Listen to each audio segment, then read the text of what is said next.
ended up the lady bled because vaccines do alter your coagulation profile. Hello, world. Vaccines do. And it was shown back in the 1960s by an Italian scientist first. And we now know it very well in the medical literature. Vaccines alter your coagulation profile. So she bled.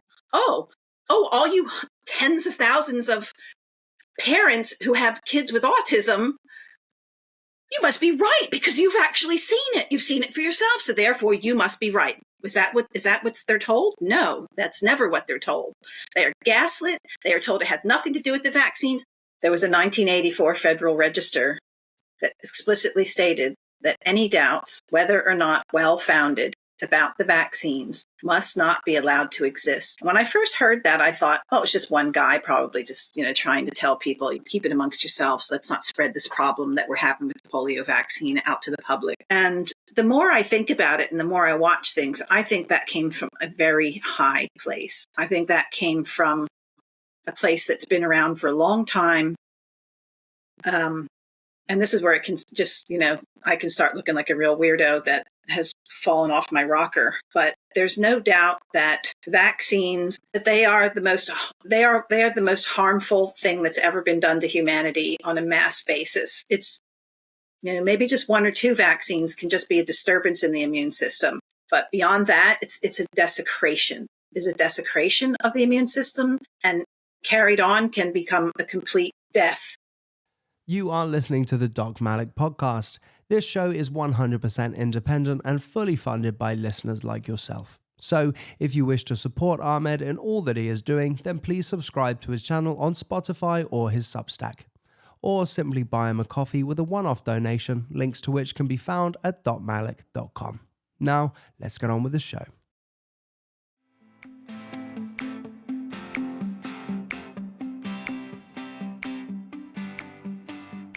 Just so perfect. I sometimes am, sometimes I'm not. I don't really care. I'm in a really good mood. The sun's out, blue sky, no chemtrails. I recorded one of the best podcasts that I've done in over 340 episodes last night. It was just amazing. Like, my brain was blown. And now I wake up. Amazing? I'll tell you in a sec. And now I'm getting to speak to Suzanne Humphries. I mean, back to back. I mean, this is just freaking amazing. Absolutely amazing. So the guy last night was a guy called Ben Davidson. You ever heard of him? No. He's got a channel on YouTube called Space Weather News. Wow. So the conversation last night was truly on a galactic scale. And we're talking about electromagnetic forces rippling galactic sheets, hitting the solar system, causing a nova, and these cyclical 12,000 year cataclysmic kind of events that then happen on the Earth because of what's going on in the galaxy. And it was like the science and the history and it was just amazing. Like, woo. Did you talk about plasma? Didn't talk about plasma, but plasma is part of it. Yeah. Plasma, the fourth state of the sun. Yeah, it's incredible. But if he's right in the next 20, 30 years, we're going to have much bigger problems to worry about than the evil ruling cabal, by the way. It's like, and maybe what they're doing today is because of this cataclysm that's about to befallen us. Who knows? Galactic cataclysms. So, where are we going to dive in? We've had quite a few chats already, and we've decided that we could have 10 podcasts back to back. Oh, by the way, let's start off with this one. Theoretical question. If you were invited to the World Economic Forum to give a talk, would you go? Or would you say, frack off? What would I be talking about? Whatever you like. Whatever I like.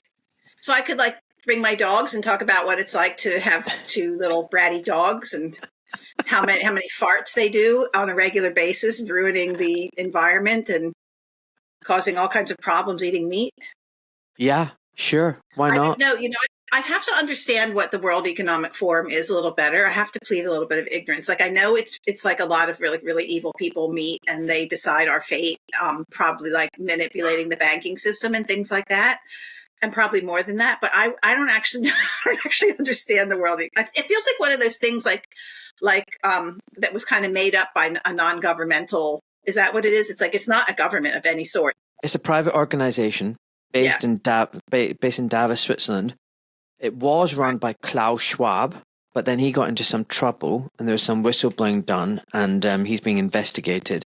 But Klaus Schwab was a protege of, I can't remember, Kissinger or something like that. But basically, it's about collaboration between governments and private organizations, the public-private partnership. And, you know, he's famous for saying, you know, you will own nothing and be happy, which is complete bullshit. Anyway, your friend is going there. That's why. Your friend. And it's funny, if I was theoretically invited to the WEF, which would never happen. I don't know who your friend is. Oh, I'm going to show you in a second. So I would never get invited because I'm not that kind of guy. I'm not in the club. But your friend's been invited. If I was invited, I would decline the invitation and say, no thanks, you evil organization. But look, your friend's been... I don't have a private jet. Oh, you have got to be kidding me. Look at that. And he's boasting about it. Well, it's not fun. It actually makes perfect sense, doesn't it? Oh, because Gandhi inspired him. Isn't that so? You know, oh gosh. Are you recording right now? Yeah, it's your friend. See, I told you. And he's put it on his you know, on his X account. Breaking. Gandhi inspired cardiologist. He's proud of it. There you go. Your friend. Well, you know, this is how I found you, you know, because early on, I'm trying to think when I first caught wind of this guy. You just kind of see him around. All of a sudden, I just saw him around like a year and a half, probably 2 years ago. I just see him kind of commenting here and there. And I'm like, okay, so this guy doesn't like the jab. Okay, well, good. That's great. And then I was living in New Zealand at the time, and he came to New Zealand. And he was on a radio program here in New Zealand. And I remember very distinctly exactly where I was when I was driving my car and listening to him. And the radio host asked him about the other vaccines, the childhood vaccines. And he just went on to say how wonderful they were. And I don't know if it was before or after he and I were at a conference at the same time. It would have been, I think I heard the podcast before, the radio show before, and then he's at the same conference. It was the Children's Health Defense Conference in Savannah, Georgia in 2023. It seems like only yesterday, but it's almost 2 years ago. And people were crawling up this guy's backside, loving everything he had to say. And I'm going, far out, man. Like, what's the deal with this guy? Everybody kept saying, like, these are like moms whose kids have been completely pithed, P-I-T-H-E-D, by vaccines, okay? And at this time, the same was going on with Kennedy. And I was like, what's the deal here? You know, like, am I going to be okay? Because I'm like a complete anti-vaxxer. Like, my talk was, I thought I might only have one more chance to really belt one out. So I just made it the most scathing anti-vaccine talk I could drum up with all the knowledge I had gained in 13 years, now 15, but was 13 at the time. You know, layer upon layer, making associations between smallpox vaccine and the polio vaccine and the DPT and the newer vaccines, and then COVID, and why nobody should have been surprised. And so I'm saying to the organizers, like, what's the deal with like Kennedy not like still saying that he's not anti-vax? And they're like, oh, but he really is. And I was like, okay, well, if you say so, because you guys know him, and these women are very much anti-vax. So I was like, okay. But then Malhotra shows up, and they avowed not an anti-vaxxer, because, you know, that's kind of like how people defend themselves. Well, I just don't like this. I need to explain it to you. So then I see more and more of him after that. And I just started commenting on his posts. I just started asking questions like, have you gained a better understanding of the childhood vaccine program, or are you just going to say that only one is bad because you happen to have some personal experience with it, which is the same as saying, oh, all you tens of thousands of parents who have kids with autism, You must be right because you've actually seen it. You've seen it for yourself. So therefore you must be right. Is that what they're told? No, that's never what they're told. They are gaslit. They are told it had nothing to do with the vaccines. I can't tell you how many people. I used to work with this nurse, male nurse in the dialysis unit, who had this severely autistic child. And I one day said to him, are you still vaccinated? And he was like, no, the doctor said it doesn't have anything to do with the vaccines. And I was just like, you can't break through that. If the doctor said it, and it has to be that doctor in that office, not the quacky doctor that's talking about vaccines being harmful. And so that just lit me, like, in a sense, like, I just thought, okay, maybe he's going to catch on at some point. Well, it's been 2 years and he has not caught on, and he's avoided the subject like the plague. And I've taken issue with that, because I think if you're going to be in the public eye saying that you're a truther, whatever that is, talking about the damages of vaccines that you've seen, then you have a responsibility to investigate the entire vaccine program, just like I did back in 2008, when I first saw my first vaccine injury, not in my father, but in a patient right in front of my eyes, just like he's seen. How many times? Hundreds of times that man has seen vaccine injury. Hundreds of times. And because I can tell you for certain, I've seen malignant hypertension evolve after a tetanus shot. It happened in the hospital. So I'm a bit speechless about it, because I just feel like, why is nobody holding this guy's feet to the fire? And I was really, really peeved about it. And then I am. So then he gets appointed to the USA, whatever. And I just said, I made a comment publicly, and then somebody put a clip of you holding his feet to the fire. And I was like, who is this guy? And everyone's like, oh, Doc Malik. He always says it like it is. And I was like, Doc Malik, that's great. Sorry, but I live under a rock. Like because it's self-preservation. After what I've been through, which you don't even know the half of, I live under a rock as much as I can, just trying to regain my parasympathetic nervous system and my equanimity and enjoy life, what's left of it. But when I saw that, that's when I messaged you, and I was like, I really love what you're doing. Because I started listening to a few more things, and that's when you won me over. You won me over with that. And I love that you weren't letting him go. And I've listened to you now. Who were you talking to recently? You were talking to somebody recently, and it was Dalgleish, Angus Dalgleish. It wasn't recent. It was fairly recent. And you asked him about the childhood vaccination program. And I'm always in my car driving, and I'm like, he answered you, and I was like, he didn't answer you. Keep at it. And then I waited, and you went back. And he still didn't really answer you, because he said, well, I don't trust anything anymore, and I need to go back and look at it. And I'm thinking, okay, Angus, you've been in this game for how long now? Dr. Malik, how long did it take you to catch on? Did it take you 5 years? No, it took me about, I'd say, to be generous, 6 months to kind of start really, really looking and digging and understanding. Not that I could go and debate or go do lectures, but understanding enough that if somebody asked me if I trust a childhood vaccination program, I could have said, no, absolutely not. And so there's Angus not doing his due diligence, which makes me not trust Angus, even though he's saying all the right things. And there's Malhotra not doing his due diligence, clearly not doing his due diligence, if he's saying that what he said on the New Zealand radio is that they are the most tested products.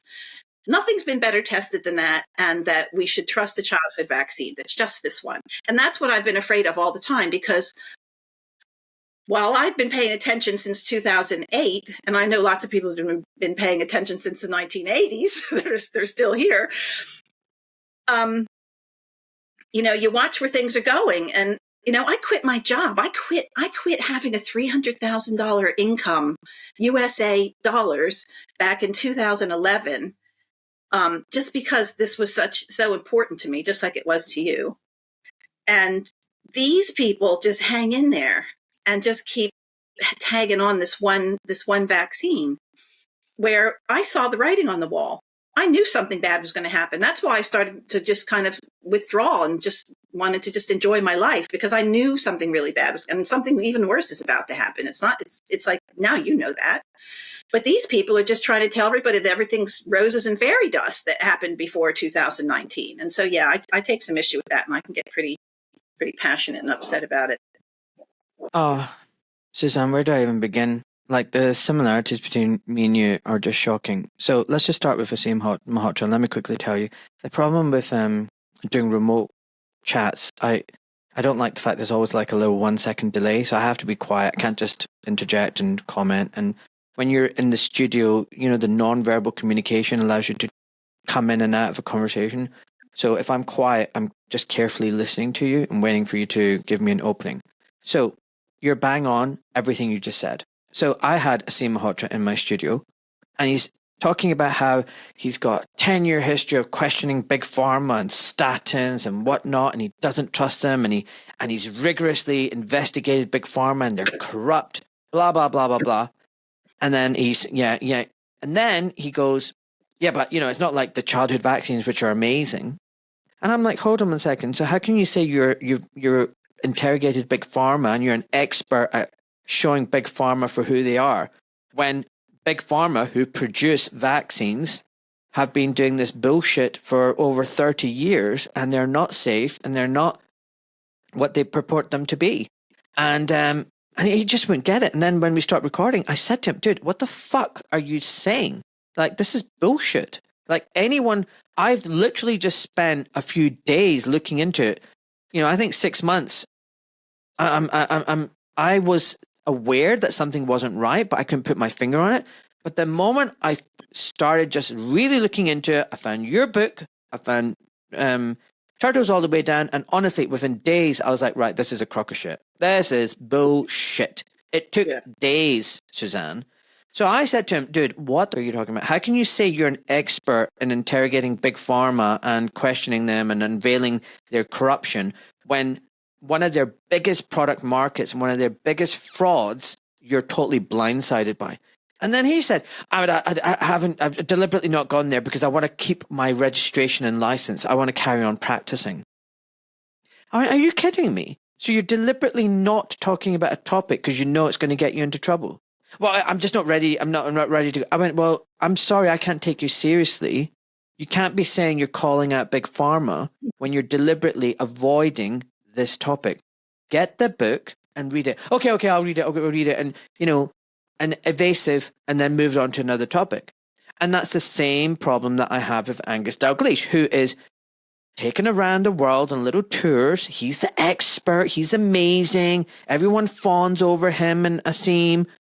And he's like this clever professor. The clever professor who wrote articles for the Daily Mail under coercion, telling kids and pregnant women to take the shot. That clever professor who totally got it wrong. And then says, oh, yeah, actually, it's not a good thing after all. But the childhood vaccines are. And one of the problems with COVID vaccines, it undermines the childhood vaccines. He wrote an article about that not very long ago. And I pulled him up on that. I said, well, what have you changed your mind about that now? Because, like I said, within a few days, because of your beautiful book with Roman Bristianic and Turtles All the Way Down, I kind of figured it out. It was like, this is bullshit. Angus Dalgleish, this amazing professor, this expert that everyone's fawning over, he hasn't done that basic homework and realized that it's all crock of shit. Could it be he's captured by his own ideology? After all, he spent a lifetime trying to develop a cancer vaccine. I mean, it's kind of like shooting himself in the foot if he's now going to turn out and say, actually, vaccines are not what I thought they were. So he's still going around the circuit. And when I tried to press him several times, he's like a slippery fish. He just kind of like wiggles out of it. And that to me also tells me I can't trust him. He's suspect. And it might be. It's just that these are good people, and you know what? They're genuinely believing this crock of shit. They're like blindly following it. But it might be a bit more sinister than that. That they know that this stuff is not right, but they're staying deliberately quiet because guess what? You get appointed. You get introduced into MAHA. You get appointed to the childhood vaccine. Like, Angus Dalgleish has, like Asim Malhotra has. Now he's going to the WEF. You go on tours and private jets and speaking engagements and speaking fees, and you become a TV celebrity, and fame and power and money can be very seductive. Now, I'm going to wrap up very quickly, but like you, I gave up a $300,000 practice. I said, take your goddamn license, because I knew if I carry on like this, they would keep coming back at me to the point where I would be disgraced, discredited, in debt. So I was just like, you know what? I'm just had enough now. I've seen the writing on the wall. I've had enough.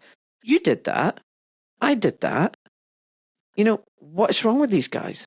Why can't they just say the truth, like fully? Don't tell me you're an expert and an authority when you've got it so wrong in the past. And even now you're holding back. That's my issue with these guys, Suzanne. But the statins thing, okay, like even if you just want to say it's the statin thing, he's a bit late to the party, even with the statins, okay? Like, how many years ago was it that you worked out that statins were causing people to have brain problems and muscle? Like, I was putting people on dialysis after having statins, okay? And there was, an Army sergeant doctor at whatever, I can't remember the military school in USA, who wrote his name's Dwayne Graveline, I think his name is. And he wrote a brilliant book on statins, probably now 20 years ago, maybe even 25 years ago. So, doctors have been on to the problem with statins, that the fraud, that they don't work and that they're harmful for a really long time. So why all of a sudden does this guy rise into the top with this whole statin talk? So I just think he was a bit late to the party. But, he tickles people's ears and he says what they want to say. And with the things that you just said, a few things that made me think, well, maybe it's not that sinister. Maybe he's just a useful idiot in terms that he's already on the track. Let's just pat him on the back and, keep him going in his little lost state that he's in. But I can't give him that. Yeah, especially now that you tell me he's going to the World Economic Forum. And I don't know. I'm leaning like the scales that maybe they were like this, and now I think just maybe like that. The other thing as well is, Suzanne, the problem, I don't want to just spend a podcast talking about other people in a negative way. Like, we need to talk about some other stuff. But I think what these individuals highlight is the problem that there's a lot of people in the movement who are, I feel, suspect, or get attention that they really shouldn't get attention, or get the respect of the public, the dissident public, when they shouldn't have. Like, so many people have commented to me, DM'd me on Instagram, like, oh my God, but I thought he was one of the good guys. No, are you sure about this? And like, a lot of people are putting faith in false messiahs and heroes. And it's almost like people just need to put their energy into someone else. And I think that's part of the problem. And the space, I've discovered, is littered with people who really don't deserve that respect or adulation. And real dissidents, real, good eggs, I find, are persecuted, are censored, are sidelined, are trolled. Like, you know all about that, and we can talk about a little bit about your past and everything, and what's going on in the future. That's the real people that need to be heard. They never get the attention and the limelight. They never get a call to the meetings and the conferences, and do the circuits. I think that's a problem. And I think people just need to be vigilant of this. People need to be vigilant about who they put their trust into. And the thing is, don't trust anyone. Just look at their actions. You can't even do that, though. I mean, there are people out there leading the so-called movement that even their actions you can't trust. They're saying all the right things, but then you see the results of what they're saying is always, there's no fruit. It's the fruit tree that never bears fruit, and so that can happen, and that can be actually the reason you get this really charismatic person doing everything, and then everything falls apart by design. But you try to tell that to people, and they'll punch you in the face because they're so, like you say, they're like religiously believing in the leaders. They need to believe in the leaders. But one of the reasons that I left my job was because I knew, and I don't know how I knew, because I'm not all that perceptive, as you know. Like I sometimes misread people so badly, only to find out later how badly I misread them. But I knew that they were going to try to tie me up forever and keep me occupied and probably take my medical license away at some point. And I just thought, I need to get the message out to the public. I just had this urgent feeling to get the message out to the public and just to skip over these doctors, because the doctors were, the reason I called my autobiography Rising from the Dead is because they're the dead. And so I left, because what the hospital wanted me to do was to conduct my own study to show that what I was seeing in my own kidney patients was actually real. They wanted me to go do a chart review. I don't know. There were all kinds of ideas that they had. And I just thought to myself, yeah, I can spend like the next 2 years of my life designing and implementing this study, get a statistician to help me. And then in the end, what's going to happen? Oh, she's an anti-vaxxer. You can't trust that study. And even if I wasn't speaking out, it was just a retrospective chart review. So that doesn't mean anything. And then I thought, screw that. Why am I put in charge of proving that a product that the vaccine industry has put out and now the government has told is safe to give to anyone, whether they're on dialysis, whether they're actively getting chemotherapy for leukemia, whether they've just admitted so I could give them a kidney biopsy. It's perfectly safe. There's no bad time to give a flu shot. Give it as soon as they get in the hospital, and you must give it within 24 hours of coming into the hospital. And I just thought, I'm not going to fight that. That's ridiculous. And I'm so glad that I didn't stay in there and fall into that trap of because I still have a medical license.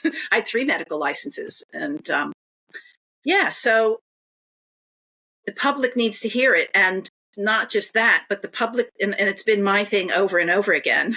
If there's one thing, there are a few things I can agree with David Icke. And one is that it's the people that are going to make the difference. It's the masses that are going to make the difference. And I think there are a lot of people that say that as well. Catherine Austin Fitts says it, and, it's absolutely true. And I think when people realize the power they have in being the majority, in terms of, well, I'm just saying that, not that they're anti-vax, but in terms of wanting the best for their family and their kids and for the future and wanting things that are bright and beautiful and wholesome. Those people are in the majority. And I think those people they're so good that they're naive, and they can't imagine the sinister nature of the things that go on in the world today. And it's too hard for them to swallow it. I think you're 100% right. Most people are so good, they can't comprehend the level of evil. It's just outside of their comprehension. By the way, thank you for sending me the PDF for your book, Rising from the Dead. I'm not going to lie, I haven't read it yet. I've just been so busy with other stuff. But I will read it. Actually, if you can send me a copy of the book signed, that'd be amazing. I could do that. It's an easy read. It'll take you 2 days to read it if you just give it a few hours. It's a really easy read. It's not like Dissolving Illusions. Well, I will, I promise. And so let's go back. Right, you graduated from med school. At what point in your career did you start thinking, right, there's something weird about these vaccines? For me, it was around 2010 when I just saw the push for the flu vax go through the roof. And it was like incessant, like, oh, get everyone vaccinated in your department. Oh, make sure you're vaccinated. And, in the cafeteria, in the corridors, nurses were popping up with their little stalls, literally jabbing you in the hallway. And I was like, what? And like there's no informed consent. There's campaigns and banners and posters everywhere. Get your flu shot. Get your flu shot. And it didn't make sense, because every year we'd have a flu season and the bed crisis. And it was like, the flu shot makes no difference to this. And I was like, well, what's this all about? And I don't want this. It doesn't make sense. Then the one time I got it, because there's a real push in the department, get it, everybody, we need to hit our target, blah, blah. I was like, oh, fuck it. Had the flu shot. Swear to God, I felt sick as a dog afterwards. I didn't like it. I was like, well, what's the point of getting this if I feel just as bad as if I had the flu? It doesn't even make sense. And then I, within months, developed hay fever. And I was like, right, I've never had hay fever. Now I've got hay fever. What has this done to me? So I was very skeptical, and I started looking into the research, and I was like, this thing doesn't even work. Like, it's just complete garbage. We're spending millions on this campaign every year for a product that doesn't work and has got risks attached. And no one warned me about any of this. And then I thought, well, if it's like this with the flu shot, what's it like with the childhood vax? And then I was getting a little bit skeptical, but I didn't know where to find any information. I didn't know about your book. I didn't know about Turtles All the Way Down. And, the search engines are completely compromised. You start typing, vaccines and safety. It all just comes up, safe and effective. It's wonderful, blah, blah, blah. So in the back of my mind, my gut instinct was like, something's not right here. But it was like, not until COVID that I then discovered. And, I was like, aha, right. This is all BS. What about you? What was your journey like? And when did you realize all of this? Well, it wasn't until 2008 that I kind of, got whacked over the head and really woke up. But I will say that my medical school years were 1989 to 1993. And I believe it would have been in 1993, I was doing an emergency department rotation. And somebody told me I had to get a flu shot. And I don't even remember where I got it or when I got it. I remember I didn't want it. And then I remember I got it. And then 2 weeks later, I'd never had the flu before. 2 weeks later, darned if I didn't get the flu so bad. Like I remember that flu. Like it was evil. It was horrible. And that was the end of flu shots for me. I was like, you could take your flu shots and put them where the sun doesn't shine because there's ain't another one ever going into me again. And then I also remember when I took my second job, actually I'll back up. When I took my first job, they wanted to keep doing tuberculosis testing, where they put that, fungus stuff under your skin and look for, and I knew I had been exposed to tuberculosis during my residency. Like this guy was coughing up blood and I fully expected, with all the traveling I've done in the third world and this guy sitting coughing in front of me, fully expected to come up positive on my PPD. And I still haven't. And I've even got the quantiferon TB gold negative, and I've got chest x-rays negative. So there's something about TB that's not what we're told either. And then measles. Yeah. So I remember this one guy this was retroactive though. So I won't tell that. I'll just talk. So next job, I am told that I need to get a measles vaccine. And I remember just thinking like, I'm just using my own God-given common sense here. I'm just going, why do I need a measles shot? And I'm thinking I'm vaccinated, so I should be fine. So I'd never done any research. And I don't know why. I just took it upon myself to go get myself titered. And like the titer was off the chart. It was like in the next room. And I never had clinical measles because that was the day where we were the representative group in America to start getting measles vaccines. So all that happened was kind of in the background. And I feel like I was kind of pursued for different shots throughout the years. And I would just be like, nope, not doing that. Or no, I'll go get a chest x-ray if you need me to, but I'm not taking another one of those things. And then 2008 came along, 2008, 2009. And that was the H1N1 year where they were doing the seasonal flu. I love it. Winter, spring, summer flu. Winter, spring, summer flu. 5 seasons now. And so I had several patients who had developed kidney failure acutely after having the shots. And the first one I met after having a weekend off and came back into the dialysis unit. And it was a tourist town that I lived in, up in Maine. And I thought he was a tourist because I'd never seen him before. And I said, how long have you been on taking a history? He's like, I've never been on dialysis, I was fine until I had that shot.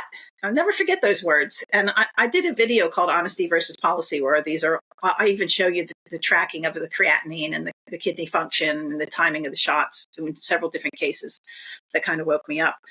And so I thought, all right, well, let's look into that. Like, I'm a nephrologist. And so if there's a drug that causes a problem, like we know as a nephrologist, 98% of the time, you're going to find the cause of acute kidney failure on the drug list. And I thought, well, you had an injection. Why wouldn't I look at that? Like, that would be stupid for me not to look at that. And shame on all the other nephrologists for being out there being stupid and not looking at that. When people come with acute kidney failure, you're not looking at the vaccine history. Grr. So that happened, and then I admitted a patient to the hospital, and she was to get a kidney biopsy. It was an elderly woman who I couldn't control her proteinuria, and we used to do our own biopsies then. And I went up to the floor after my office hours and to interview her and get her, on the charts, get everything set up. And I pick up the chart and I see that whoever this chart represents had had 2 vaccines. And I was like, oh, must be the wrong chart. and I closed it and I went to the nurse and I'm like, where's so-and-so? Oh, no, that's it right there. I'm like, well, it can't be because there's 2 vaccines and it says that I'm the ordering doctor and I didn't even see her yet. Oh, no, that's okay. What's happening now is that the pharmacist goes into the patient's room as soon as they get here and gives them information. And if the patient agrees, then they get the vaccine. And I'm like, really? They get again, struggling for words. Wow. Blood boiling. And I didn't take it out on the nurse, of course, but I was just like gobsmacked. So I did the admission. Ended up the lady bled. Because vaccines do alter your coagulation profile. Hello, world. Vaccines do. And it was shown back in the 1960s by an Italian scientist first. And we now know it very well in the medical literature. Vaccines alter your coagulation profile. So she bled into the capsule around her kidney and she was okay. But maybe she wouldn't have been. And maybe it had aggravated the proteinuria and the inflammation that she had in her kidney. That's beside the fact because the patient doesn't come first. So the next time I'm in the hallway passing the chief of medicine, who was always friendly and nice to me, asking me how everything's going, we'd have our little superficial conversations. I was like, well, actually, I'm having a bit of a problem with one of the new hospital policies. Oh, what's that? Well, the fact that you are giving vaccines to my patients before I even see them. So here I am being consulted for kidney failure. Sometimes it happened in the hospital. And I go and look at the medication list and it's a vaccine that's been given, or the case of my person that was admitted by me and it's under my name. And he's like, oh, he says, well, what's your problem with vaccines? I'm like, my problem. And I named all the cases that I'd seen up to then. And the guy that came in with the kidney failure. And then what he said to me, he goes, the guy that came in with the kidney failure, he said, he just got the flu and the flu did it to him. And I was like, okay, but where did you pick that idea out of? Because he didn't have any flu symptoms ever. He never had a flu symptom. Well, the vaccine just didn't have time to work or blah, blah. And I was like, wait a minute, stop. I said, he didn't have the flu. He had 2 vaccines. I've got a normal creatinine on him 2 months ago. There's been nothing else that's happened. He's had no obstruction. He's had $1 million workup. 2 vaccines that he relates to because he didn't feel well afterwards. And now he's on dialysis. He got really stiff with me. And he goes, well, what do you think the problem is here then with the teenagers that are going off to college and and getting meningitis? And I was like, okay, we're going to switch topics. Okay, I'll go with you there. Maybe the teenagers that are going off to college, because by then I had actually studied enough because I actually wrote a white paper to support myself. So I had a few things under my cap. And I said, the kids that go off to college, everything changes for them. They're not getting their 3 squares a day. They're not living at home. They're getting less sleep. They're introduced to 101 partying. They're eating whatever they want. They can stay up all night. Then they're under stress. They're living in dormitories. There's mixing and matching. He goes, and when I said the diet thing, he goes, oh, so you think it's food? You think it's their diet? And he was like belittling me. And I was like, yeah, it's like I actually was taught a little bit of nutrition in medical school and the importance of nutrients, to balance the body and nourish the body so that the immune system works. And so he tried to belittle me. And then he said that they would be a meeting and they would discuss my concerns. So there was a meeting and I was not invited to it where my paper was presented and they couldn't answer any of the questions that I had for them. Well, that's not good. Sorry about that. You have to edit that. Oh, don't worry about it. Who cares? Don't worry about it. This is real life here. So they hired a guy from New Hampshire, and he wrote me this letter, and I put the letter up on the video that I talked about, the honesty versus policy video, because it's so funny. Because my question was, why are we assuming that it's safe to give somebody who already has a kidney problem a flu shot? And because I was canceling orders in the hospital before, as soon as I would get to the floor, if I was a consultant, because I was 100% consultative at the time, I would just cancel because I was like, I'm going to prevent problem before it happens because it's happened so many times. And so he wrote back and he said his evidence to answer my question was that when you give influenza vaccines to people with AIDS, that they mount antibody responses. So that's when I was like, okay, I'm living in clown world now. There's actually nobody to talk to. I'm better off just talking to my dogs now. I'll get better answers from them. At least I won't get bullshit lies from my dogs. So that was the beginning of me just going, yeah, like I'm going to stay in this system and babble with all of you while I'm being gaslit from every side behind me. And so people wonder why I'm like tough broad with an attitude. It's because of what I was pretty much gone through between then and now. So, yeah, you either grow a skin and keep going, or you get really quiet and shut up. And somebody very wise told me that those were probably my options back at the time. And I weighed both of them and I was like, all right, we all know what I chose. Yeah. Yeah. That's kind of how that was the major reason of me waking up. And then to round out the picture is that I had some friends who had children that were never vaccinated, which was a concept that I never, ever considered. I never knew any weird anti-vaxxers that denied getting vaccines or any of that. It wasn't even on my radar in 2009, 2010, 2011. Those are, and the kids had never had antibiotics in their whole life, which to me was another anomaly. I'd never heard of somebody who had never had an antibiotic in their whole life. And I remember going through my pediatric rotation and thinking, thank God for antibiotics and the medical system, because gosh, look at all these kids. They're so sick and they really need all these drugs they're getting. And what did people do 200 years ago? It must have been awful. I remember just having these thoughts back then. Yeah, so these kids, there were at least 5 of them back at that time. And like they didn't have depression. They weren't obnoxious. They were polite. They learned well. They would get sick and they would have like a burning fever for about 24 hours and then it would be done. Like, and I remember as a kid being sick for weeks on end, getting antibiotics and eardrops and just having my eardrum rupture. You know, all those things were going on when I was a kid. I didn't know anybody that didn't have, they had no asthma, no chronic conditions. And so they went to a Steiner school, which back at that time, it was more or less a tradition. There were a few vaccinated kids in the school then. And so that was like a whole other revelation from the other end of the same stick, basically. Quick break. Are you feeling overwhelmed by the healthcare system?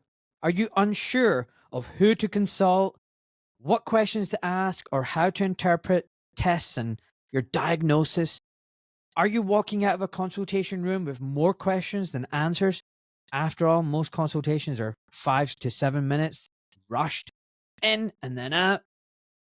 With 25 years as a doctor, experience as a doctor and a surgeon, working in both the public and the private healthcare systems, I've got this unparalleled expertise. I really understand the nuts and bolts of the system, as well as what it truly means to be healthy.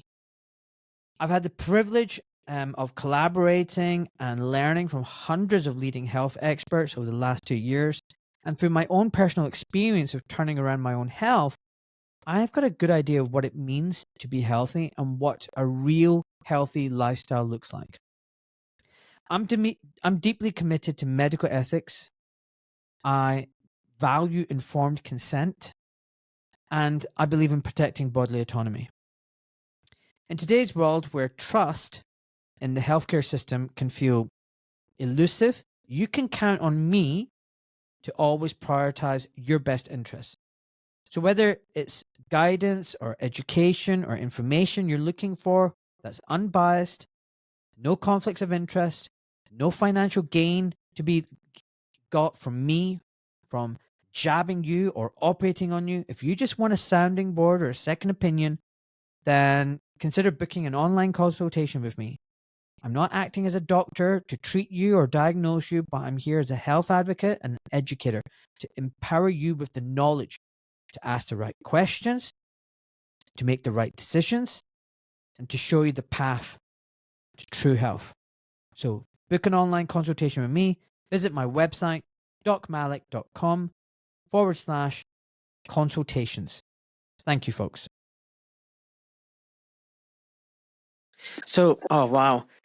So I did a post on X recently, Suzanne, and I said it's pretty dumb to argue with a dumb person, especially when that dumb person doesn't even know they're dumb. It's just not. There's no point. It's just thankless task. And I think that's what you're describing, arguing with all these medical colleagues of yours. They're so ignorant of the facts, but they act in a way they think they know everything. It's impossible to actually try and win them over. It's just a blind ideology and belief system. Now, I want to ask you, because you went to med school only a few years before me. I went to med school between 93 and 98. So you're just a few years before me, like, you know. I never had any lectures on vaccines, how they're made, what's in them, or to show how they're great. But what's really incredible is I went in knowing nothing about vaccines, got all the shots that I needed to get as a young, medical student. And then I came out of those 5 years with the belief that vaccines are the best thing since sliced bread. But I never actually got any lectures. I just don't know how they did that. What about you? Did you have any lectures on vaccines or vaccine safety or anything like that? No, I did not. And Paul Offit, who you know who Paul Offit is, Paul Offit is on record on video stating that nothing is taught about vaccines in medical school. Even he didn't learn anything about vaccines in medical school.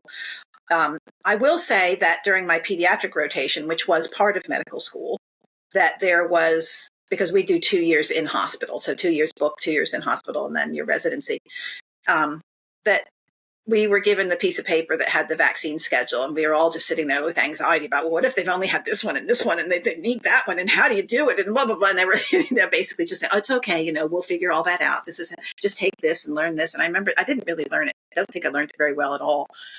But I didn't leave feeling like vaccines were the greatest thing. And maybe it's because my mother used to take me to a chiropractor.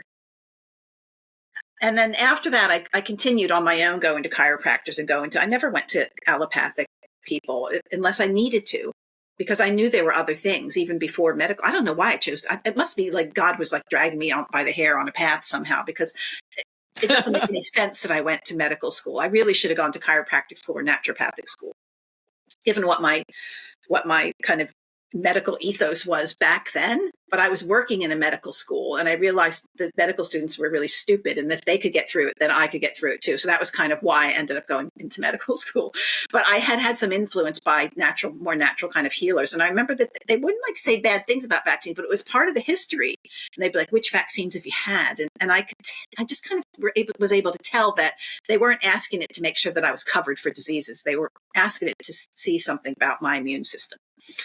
So kind of that was kind of lingering in the background of all of this. Yeah. Well, yeah. Well, I think God did put you where you are for a reason. You're definitely doing God's work. So basically, I've come to the realization that, vaccines, I'm very late to the game, Jane Ruby could definitely say, where'd this Doc Malik come from? Where's he been all this time? I was busy fixing broken ankles and bunions. Why isn't she asking that? Didn't she ask you that when you interviewed her? I'm surprised. No, she didn't.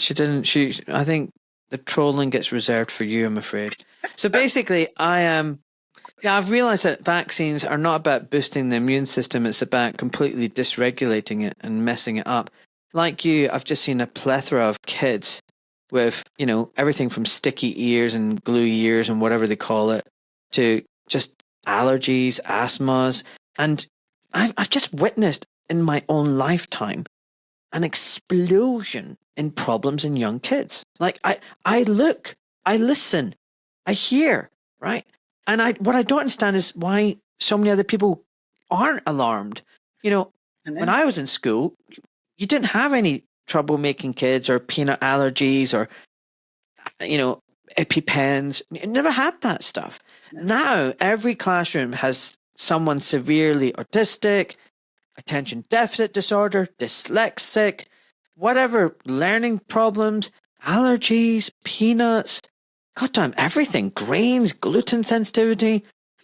And it's just like, kids are sick. They're not quite right. They're not bright-eyed, bushy-tailed. And my kids were vaccinated, and I wish I'd known about the stuff I know now way back then. And I wish I had the courage to have stood up to my wife, because at one time I said to her, do they really need all this? My wife, who's a doctor, was like, you're not an anti-vaxxer, are you? I was like, whoa, no, I'm not an anti-vaxxer. Whereas now I'm like, I am a anti-vaxxer. Thank you very much. But they stopped quite early. They didn't get the full schedule. And I think that's helped them. Like they're pretty good kids. They're pretty smart and bright. A lot of the kids are very dulled. Allergies, snotty, always unwell. Now, they're also eating garbage constantly. They're also on their screens all the time, which I also think is all contributing to this mess. But there's definitely like links. And Brian Hooker, I had him on the podcast. He talked about his book, Vaxxed, Unvaxxed. Clearly shows studies that the unvaxxed group of children are healthier and have less chronic illness and disease than the vaccinated group. And I was quite surprised when I heard Mary Tally Bowden, who I love, on Joe Rogan, saying, like glue ears and blah, blah, blah. And she didn't mention the fact that it's actually higher in the vaccinated group. There's issues with these vaccines. And God damn it, I wish people like Asim Maharcha and Angus Dalgleish, with their platforms and their power, because they do now, would say something about it. Rather than just, walk on eggshells, or, I don't know what people will say, oh, they're playing the long game. Oh, they get to go there and talk to these people and their voices will be heard. Well, then say it. Do the right thing. Stop being fruit trees that don't bear fruit.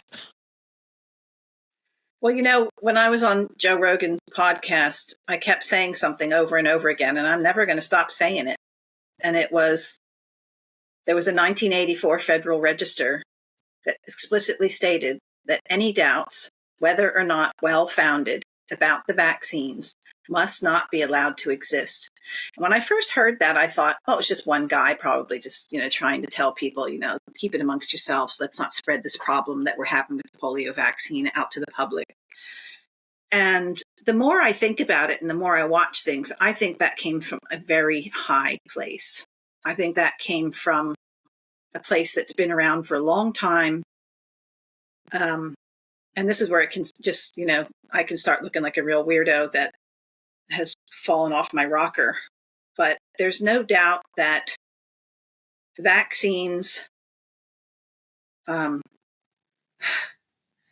they are the most harmful thing that's ever been done to humanity on a mass basis.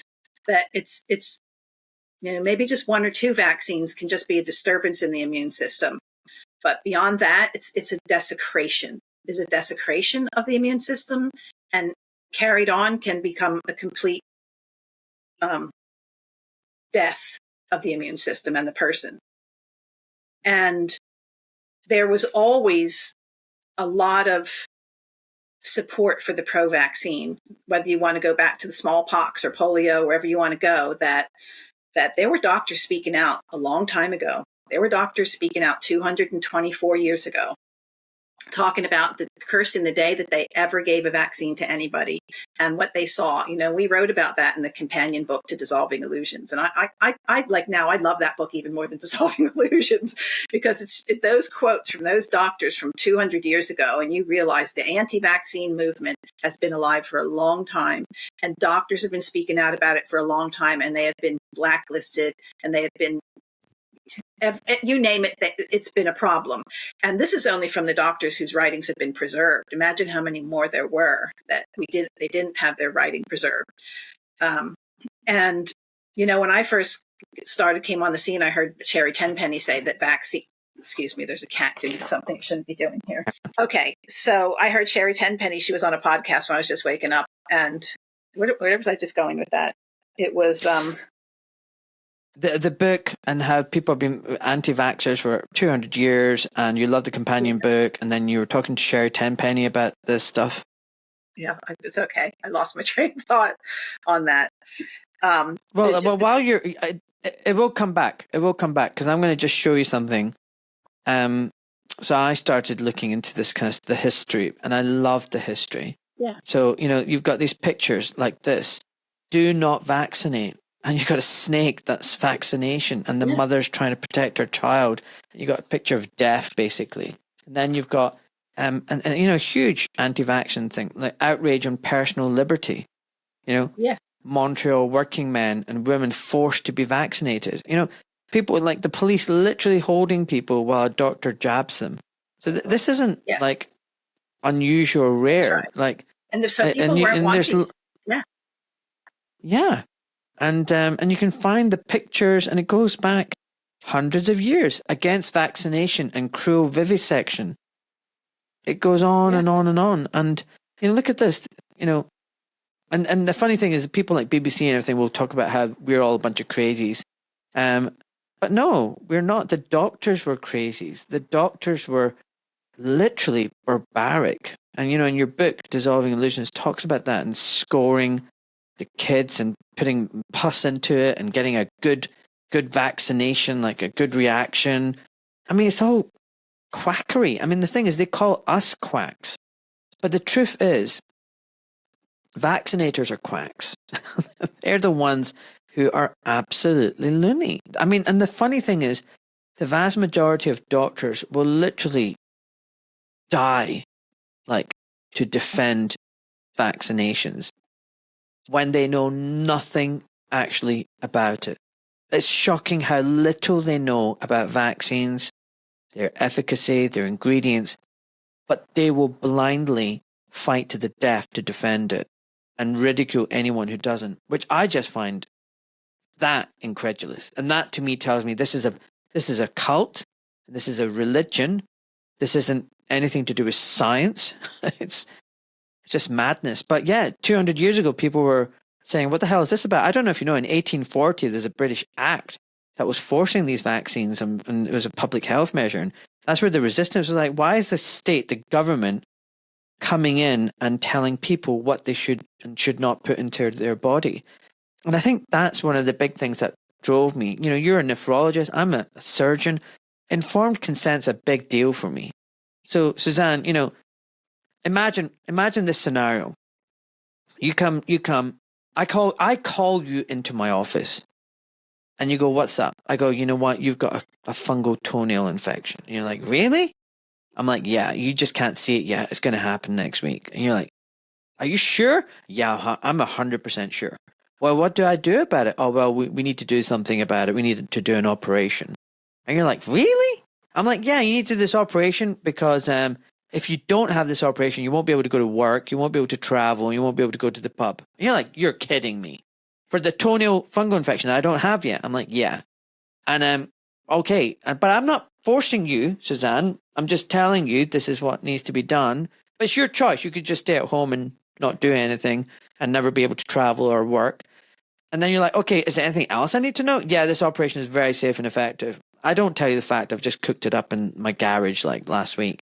And then you go, okay, anything else I need to know? I was like, yeah, you need this operation every 2 months. Because if we don't do it every 2 months, it won't work.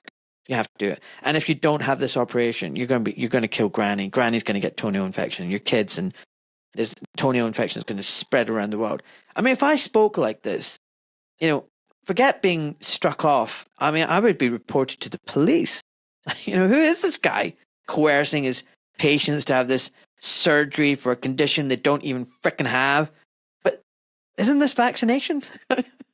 But the government would pay for it, so it's got to be good if the government's paying for it. Well, what the pro-vaccine or the vaccine zealots, the ones that want to have discussions with us to tell us how wrong we are, they'll just show you studies that show the protection of the vaccines, and they'll show you studies for every single vaccine. They'll show you studies back from smallpox, from polio, from scarlet fever, even that crap vaccine from back then. They've got them.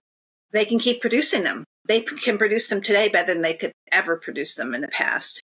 And so most people don't know how to read a study. They don't know how. And so even if it wasn't a corrupt study, say they did an actual really good study, which they don't do. They've never done any really meaningful study. But some of the vaccines, sometimes they can do a study that will show a lower rate of a certain infection. Okay, look at measles. We can't deny that the measles vaccine decreased the transmission of measles. Because it has. Because I've not seen, like, if you talk to my senior doctors, they'll tell you how many cases of measles they've seen, how they've all had measles and blah, blah. I've only seen measles recently. I didn't see it as a young doctor, and I didn't see it as a child in myself or any of my friends because of the vaccine. So they can show you that's what they'll do, is they'll show you the studies that show the rates of disease afterwards. And that's just an extreme example of how they can defend maybe one vaccine. And they won't look at what's going to happen later. So say, okay, big whoop, you don't get measles. We all knew, even the guy that Langmuir talked about it, that it was a low problematic disease. It was circulating. People would get immunity for life. So they got rid of it because it was a nuisance. But what they've replaced it with, and for the powers that be, or the intellectuals in the ivory towers not to see what's happened as a result, even the fact that, you're giving these to healthy kids. And even if you look at the vaccine reimbursement tables, or if you're, from the 1986 Act, there's a whole lot on the measles vaccine of things that can go wrong with the measles vaccine. So that's just kind of like a simple no-brainer. It's like, what can go wrong with the vaccine, what could go wrong with an infection. We're not allowed to look at proper treatment of an infection, because if we treat the infection proper, this is why it is a conspiracy. It is, whether it's a conspiracy of stupidity or just an actual intentional conspiracy, I don't know, because that's another problem that happens with all of them, is that the diseases were never treated in a way that was meaningful, helpful, or going to make the diseases look like they were less problematic, except mostly by parents and grandparents who figured some things out. But the medical system, no. So they won't look at the studies that really matter, and they don't want to do the studies. So when you look at that, when you look at the resistance to doing vaccinated, unvaccinated studies, and you look at the ones that do exist already, that the two of them were done in New Zealand. There's been a few of them, I think, out of America, and I think they are mentioned in the Vax Unvax book, but there's so much out there, and it's not that hard to find, but they're not official. They're not in the medical journals, blah, blah, blah, right? There's never been a completely vaccinated, unvaccinated study for the entire vaccine schedule, which is just growing every single day. Like, I look at a child's vaccine schedule, if a parent brings a child to me, and I actually just feel like a little bit sick. Like, it fascinates me that the human can live through it, let alone they'll be halfway normal. But there's no doubt that the immune systems are altered, and you might be able to bring them back to some degree. But it's a profound insult to it's the immune system, the nervous system, the gut. It can be literally any cell line of the body can go wrong. But the thing is, and this is where anyone that's skeptical and stays still a doctor or a nurse or a parent that just thinks it's always been right because it's always been done, if they look at these studies, those are the ones that people bring to me to go, I've read Dissolving Illusions, but what do you think about this study here? And so now what I do is I'll just like, somebody brought me one recently that there was a measles vaccine study. I think it was last year, and it was definitely placebo controlled. I can't remember what their endpoints that they were looking for. And I was like, okay, I'm just going to just humor this guy. So just for fun, I went and I got the study, and it said that the placebo was water. And I was like, okay, first of all, it's not a good idea to inject water into a muscle. It'd be much better to inject saline into a muscle. And I thought, so that there's a bit of a red flag right there. And so you read the paper, and the paper says water, placebo, water. And then somewhere else it says as described in appendix, blah, blah, blah. So I was like, I've got to find out what. Can we just stop for a second? Just in case listeners are wondering who cares, the problem is water has a different osmotic property than saline, and saline is the same as what's in the blood. And if you put just water into the body, into the muscles and the cells, the cells will literally burst. So you get damage like that. Okay, carry on, Suzanne. Yeah. So I went and got the appendix, and in the appendix it said water plus all the background substances of the actual vaccine without antigen. And I was like, that is intentionally hidden. And so I put it up, and I kind of barked for a few days about it, and then I let it go. But it's not the first time. Like, I knew to look there because it's happened so much. So you know, in journal club, you know, when you're a medical resident, you sit there and you learn how to read a paper. It's like, why don't doctors carry on doing that? Like, why don't they still carry on critiquing a paper and looking how it's done and what the strengths and weaknesses are of it? Because that's really all you have to do when you look at these studies, is that there's always a way that they cheat. If they do a vaccinated, unvaccinated study and it shows the vaccine is safer, they are always going to be cheating. Now, if it shows, the one thing that we have to always say is, look, the vaccinated, unvaccinated studies do show that there's more pertussis early on in the unvaccinated. You can get measles, you can get chickenpox, okay? Big whoop. So that can happen. All of which you can learn how to treat as parents and grandparents. So we have to give them that, but it's always the harm that can be done. And any doubts, whether or not well-founded, must not be allowed to exist. Full circle. So in the middle of that circle of no doubts allowed to exist, we have crappy fake studies, lies, propaganda, and brainwashing. And then you have a medical system who, even when the first time somebody said to me, challenged me about vaccines, I did my feathers did perk up a little bit. And I was like, well, you definitely don't want to do that. You definitely want to get your child vaccinated for tetanus because, you know, she's playing with a hammer and a nail. And I remember someone in the room said, well, what do you know about tetanus? And inside I thought, I don't know anything about tetanus. And outside I said, well, I know you don't want to get it. And I know that you can get lockjaw from it. And then I made it my job to find out more about tetanus after that. And boy, what a revelation that whole thing was. So there's another, you know, like 98% lies told about the tetanus vaccine. And it's another place you're not allowed to go. If you're an immunologist and you want to study the tetanus vaccine, you ask Tatiana Obakanyich. I don't know if you've ever interviewed her. I think she stopped doing interviews. Brilliant immunologist who went to all the right schools, you know, did everything right, and then woke up to the vaccine. And have an immunologist. I mean, how amazing is that? So she would be a great person to talk to. Well, if you can do an introduction, I would love it. I would love it. So back to what you said about the medical research papers. Look, there's actually medical journal editors now coming forward and have said, if they look back at their career and they look back at the last 20, 30 years, 50% of research papers were garbage. And, you know, that's coming from places like the JAMA or the Lancet. I think Richard Horton might have said something along those lines, and some other people. So, you know, medical journals are full of garbage, and you know you can find a study to justify and back up any position you like. And the problem is academia, medical journals, they're all corrupted. They're all influenced by big pharma. You know, the conflicts of interest are just crazy. And I've looked at a few of these studies and papers. The number of people who are getting funding from Gavi, Bill and Melinda Gates Foundation, and then even like, say, for example, the institutions that they're working for are in themselves getting funding from Bill Gates and Gavi. And so, you know, if you're working for an institution that's getting a big £100 million grant from Bill Gates, even though you might not directly be getting that grant, you're not really going to criticize something which you know is going to get your department and your university into trouble, because that's going to get you into trouble. And it goes on and on and on. And a lot of these people are just ideologically just bought into it. A lot of people are on panels, vaccine committees, public health panels, and they're just all pushing the same BS. And you're right. There aren't real placebo control studies. And there's no long-term proper follow-up. Now, as a surgeon, you know, we talked about short-term complications, well, intraoperative, short-term, intermediate, and long-term.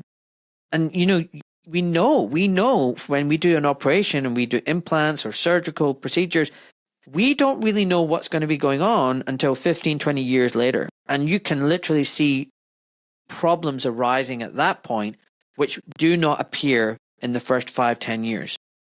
So a lot of these patients could be ticking time bombs, and they could have a catastrophic complication 20 years down the road. So we need to follow them up, and we need to really check what's happening. And what's incredible is vaccines, another medical product, a medical device injected into your body. The follow-up is literally days in some cases on a handful of patients. Like one of the COVID bivalent shots was tested on a few rats or whatever, just for a few days. And it was like, okay, let's roll this out now. I mean, when it comes to vaccines, the rules are just not there. The double standards is just incredulous. And really, I'm skeptical and worried when people like Kennedy goes, oh, we're going to do proper randomized controlled studies. It's okay. That's not what I wanted to hear from him, because I don't think any study is going to show that these are effective. Now, some people will be like, oh, but he's doing it to win over the pro-vax people. Yeah, but what I'm worried about is these evil, devious motherfrackers have always engineered the scientific papers and the research papers to get what they want. They fudge the numbers. They do statistical jugglery, and it's just bullshit. But anyway, yeah, papers, research, the whole thing, I just don't trust anymore, you know? Yeah. Have you ever heard the name Marcia Angel? No. Yeah, Marcia Angel. Look that up later. She wrote some. She was the former editor of the New England Journal of Medicine, and she quit. And she had some scathing things to say about the corruption in medical research and what comes out of medical journals. And I think she was probably one of the earlier people starting to say that. And what I've learned since then is that that 1984 Federal Register that I've mentioned a few thousand times. Well, the same ethos exists in the field of physics. There you go. If you want to study, and I was listening to this book about plasma physics, and if you want to study something, and this has happened since the 1930s, if I'm remembering correctly, is that when the government's doing research, they will have handlers in the lab, and those handlers may know nothing at all about physics. They usually won't know anything at all about physics. They'll just show up and make sure that the things are going in the direction that is desired, and never in the direction that is not desired. So if you wanted to study using plasma as a form of energy, I'm just giving that as an example that probably wouldn't be allowable. At least not to release to the masses for use, because God knows we can't be trusted with that. But it's true of geology. There were pyramids in America. The Grand Canyon has there are no touch zones on the earth in America. There probably every country has places you're not allowed to dig, and you're not allowed to know what went on there. And it's archaeology as well. Even just how the pyramids were formed, all the crazy crap we hear anyway, I won't get into the pyramids, but just to say that I think it's every field, and medicine is no different. And that's what makes you just sit back and go, well, how can this not be some sort of conspiracy when it's literally everywhere we turn, we're being poisoned and lied to, and that it's been going on for so long. And it's not that I can explain it, and I can't point the finger at anybody, but it's just too weird that we're having to fight this hard to maintain our lives and fight in the weirdest places, like our drinking water. It's like everything was fine. Okay, a little bit of chlorine if you need to, filters, but like fluoride, like cut it out with the fluoride. Like they're adding fluoride in some countries. They're still adding fluoride. Here in the UK. And by the way, Suzanne, you're 100% right about all the other disciplines. So talking to Ben Davidson, he's saying the same thing. There were CIA plants like debunking, coming up with garbage science to debunk the whole field that, they're looking at, this catastrophic events that happen in the planet. He talked about how, science has been corrupted. And watching one of his videos, I found out about the rock wall in Texas. You ever heard about the rock wall in Texas? Oh, vaguely, but tell me. Yeah, this is what I mean. The archaeology in America, there's stuff going on out there, and they don't talk about it. So this is like a map, right? The rock wall, an American secret. It's huge. It goes on for miles, and it's got straight lines. It's got squares. Let me just show you another picture of it because it's quite amazing. Hold on, I'm going to just show you another picture. And it's like, who's built this? This is like a rock wall. There you go. Right, and it's perfectly made, and it's got straight lines, it's got squares, and it's been buried now, and it's been covered over, and it's like, yeah, they say it's just a natural formation, it's not man-made, and it's like, bullshit. This is man-made. And it's like, no, it's just natural phenomenon. It just happens like this. And there's so much of that, our history, I don't know about you. I'm fascinated by our past. I feel the history of man, mankind has been hidden from us. Who we are, where we've come from. They just lied to us, like the pyramids. I've been to the pyramids. How did they freaking make that? And all these other things. And the fact, like you said, there's pyramids in America and the Far East. And the Central America is loaded with them as well. But, if you were to say you were doing a dig on your own property, back in the, I don't know, probably 1940s, 1950s up till today, if you do, and you encountered some bones that were on a very large human, let's just say, you would get a visit by the Smithsonian Institute's representatives, and they would try to take everything away. And so the men in black would just come and deal with it. That's what happens when you find stuff like that. So it's probably not a really good idea to find it, really. It's kind of creepy, actually. Yeah. Have you heard about these giant bones? What have you heard about them? Well, I'm trying to remember. I think a lot of your readers are probably on, we're not going to be shocking them, but I don't normally talk about this stuff. Okay. I don't normally like to regular podcasters and talk about stuff like this, but we start to go down the rabbit trail and we start to see things. And so, you can't be doing this and the whole Tartarian thing, not come back and, hit you with all the evidence for this different kind of civilization that existed. And, even if you're a Christian, read the Bible and probably other religions as well, because it was an actual fact that giants walked the earth. There were giants that did walk the earth, and bones do take a long time to disintegrate. Not forever, but you could probably speak to that better than I can, how long it would take. And people have found bones of very, very large humans, 7, 8, 9, probably even bigger feet tall. And, so it's this one book that I read that was mostly about Tartaria and some of the archaeological findings. I don't understand this. Why do they hide so much from us? I know knowledge is power. Yeah. But it's like, but why? Like, why do they, why can't we just know about stuff? I don't why do know. they have to constantly hide? That's what I don't get. Hi, me again. You're listening to the Doc Malik podcast. This show is 100% independent and fully funded by listeners like yourself. So if you wish to support Ahmed in all that he is doing, then please subscribe to his channel on Spotify or on his Substack, or simply buy him a coffee with one of the donation links which can be found at docmalik.com. Now, let's get back to the show.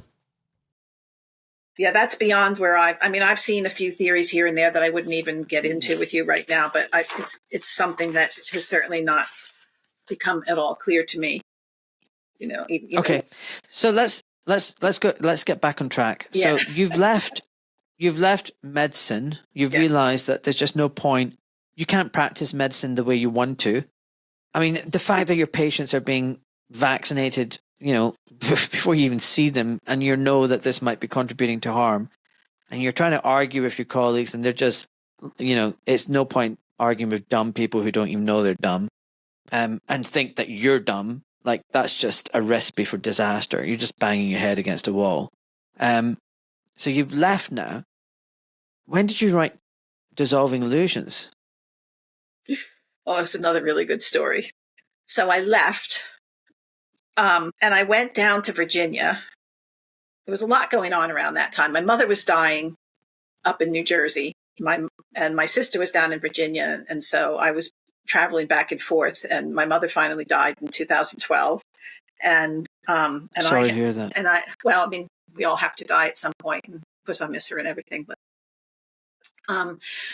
so 2011 is when I left my job, and then around 2012, So I started writing with Roman while I was still working, actually, and then we carried on.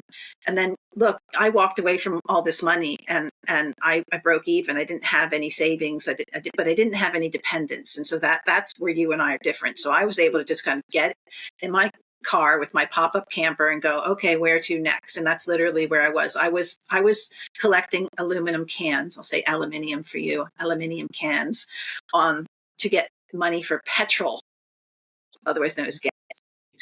And I wasn't going very far. I wasn't going anywhere. I was just kind of, because I didn't want to go into debt. Like I could have borrowed money or I could have used a credit card, but I don't like doing that. Never have like that. But I learned about debt when I was in my teens, and I vowed to never have it again.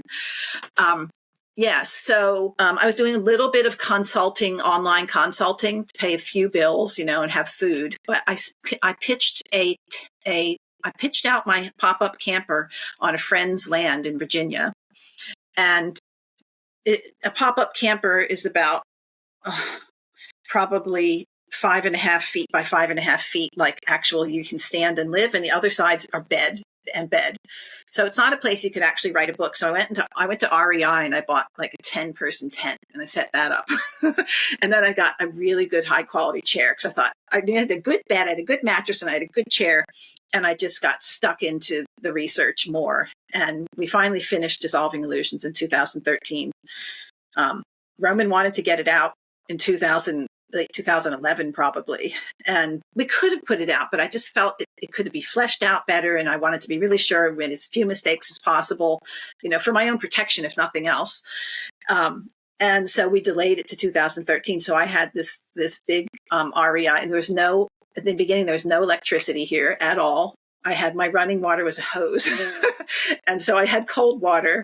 And I could go somewhere else to get showers and stuff like that. So I pretty much lived with nature. It was a very hot summer, I remember that year, and winters aren't so bad there. And then the winter came, the Scandinavian countries were all inviting me to go over and talk. And so I went, and then I also went to,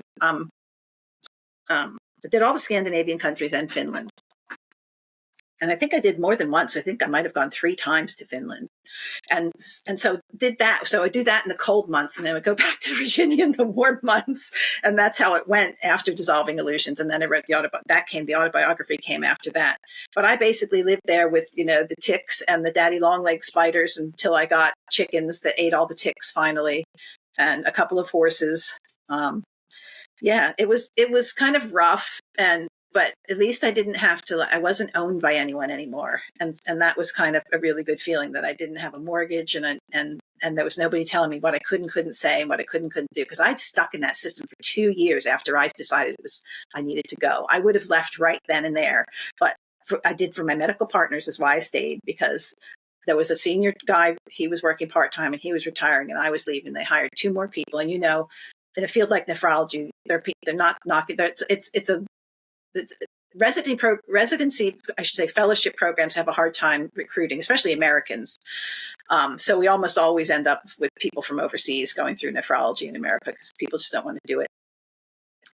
So I stayed, and in those 2 years, it was I was living in enemy territory, and it was exhausting, and I still feel a little bit peeved about it. It was not. There was no benefit to it for me when I look back, and I just wish that I didn't do that for my own sake. But I guess for integrity and honor, I can at least look back and go, I did the right thing there and stayed and looked after everyone. By the time I left, my medical partners did not show up to my party that was thrown by the nurses. So the only people, the only friends I had by the end were most of the heads of nursing in the nephrology department, all of whom, for one reason or another, ended up fired within 1 year of me leaving. All of the head nurses of the dialysis units that were all kind of my friends and totally got it, supported me. Corporate took over. We were in a decentralized system there for a while, and then the medical records, electronic medical record system came in, which I now understand, what a disaster and why. That's just more Big Brother.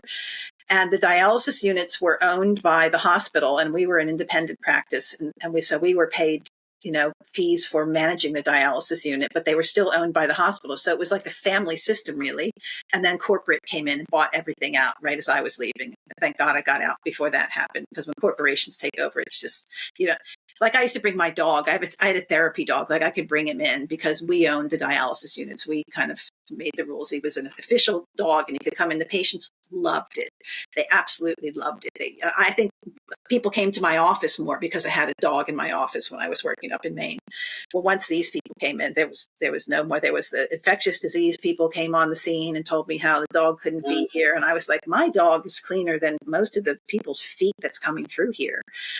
But whatever, I was like, fine, I've had like 1 month left when this happened. And I was so glad. I felt like I ran out of a burning building. Oh my goodness. What a story. And you know what? Can I tell you, I know so many doctors.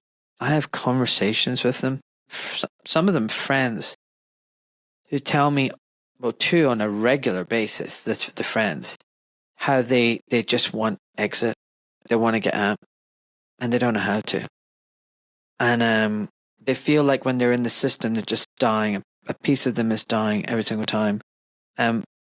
One is a psychiatrist, and she's, I don't want to go into too many details. She's not ready to leave yet. But there's so many that are just not happy. And you know what? I think part of the training has to be that they make us feel like we're going to die poor and hungry if we don't stick with them. And look, I know you're going to agree with me, and I've been saying this since I left and since I found myself, actually. Do it. Get out. Get anyone who's wanting to get out, just get out now, and you'll figure it out, because we all come from different places. We all have different skills and talents, different personalities. You might hang your own shingle and people might be wanting to come and pay you in cash. They'll be lining up outside because the public is just calling out for doctors with brains and hearts that want to look after people and not look after the corporation. So I just say, do it. Absolutely. You've got to, don't walk, run. Follow your heart, and things just, doors open, the pavement gets put underneath your feet, and things will work out one way or the other, right? There might be a little short period of, you have to cut back or move out of your beautiful castle that you sold your soul for, but so be it. What's more important? It's so gratifying to be out of there. And so you found your niche. You're still, in a sense, maybe not with your registration, but you are educating.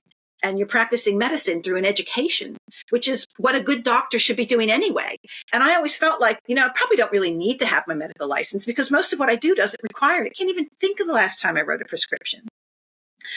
Most of what we do is talking to people and getting their heads on straight and empowering them. And I say to people, look, if I'm working harder than you, you're never going to get better. The onus is on you. You got yourself here. You're going to get yourself out of it. I'm going to help you get yourself out of it. And people want that. They want it so badly. You can spend an hour with them. Spend 2 hours. Sometimes I spend 2 hours with people, and you bill by the hour. And you just give them the advice. But yeah, there'll be a period you're going to have. It's a learning curve, okay? And I don't need to tell you that. But so your doctor friends or anyone listening that might want to escape and get out, plan on spending a lot of time, a lot of after hours re-educating yourself and finding out how cell biology really works, and what the organelles in your cells really do, and what you put in your mouth and put around you really has the effect on them. Because if you don't do that, you're still going to be useless. You're just going to be paid for being a nice person, but you're not going to actually have knowledge. You have to get the knowledge. And look, we didn't get through medical school by being dolts that couldn't learn things really fast. You can learn things really fast, so do it. Just do it. I think you've said it 100%. You're out there in the States. It's the same here. The idea of leaving medicine is like walking off a cliff. You're like, why would I do that? And for so many people, it's like their identity. It's the only skill set they know, or they think they know.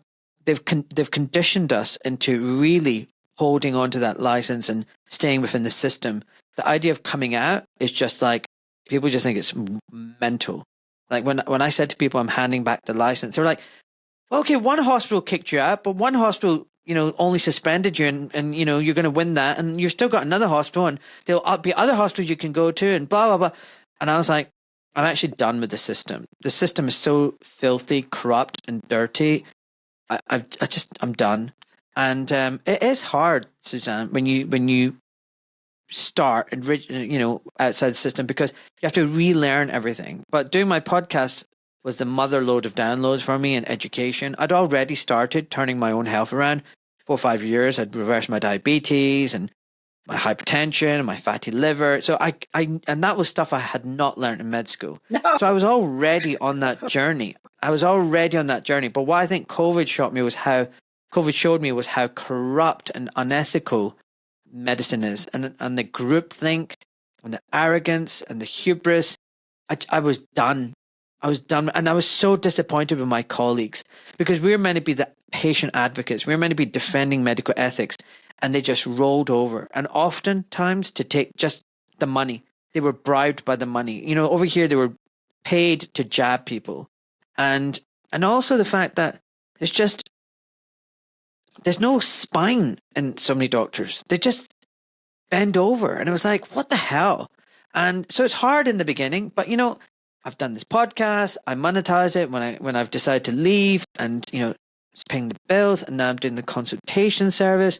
And it's only 4 weeks ago I started, and already I'm pretty happy. I've got 16 5-star reviews, so people seem to be happy. And I also get to make people smile as well. I mean, look at this guy, Nigel.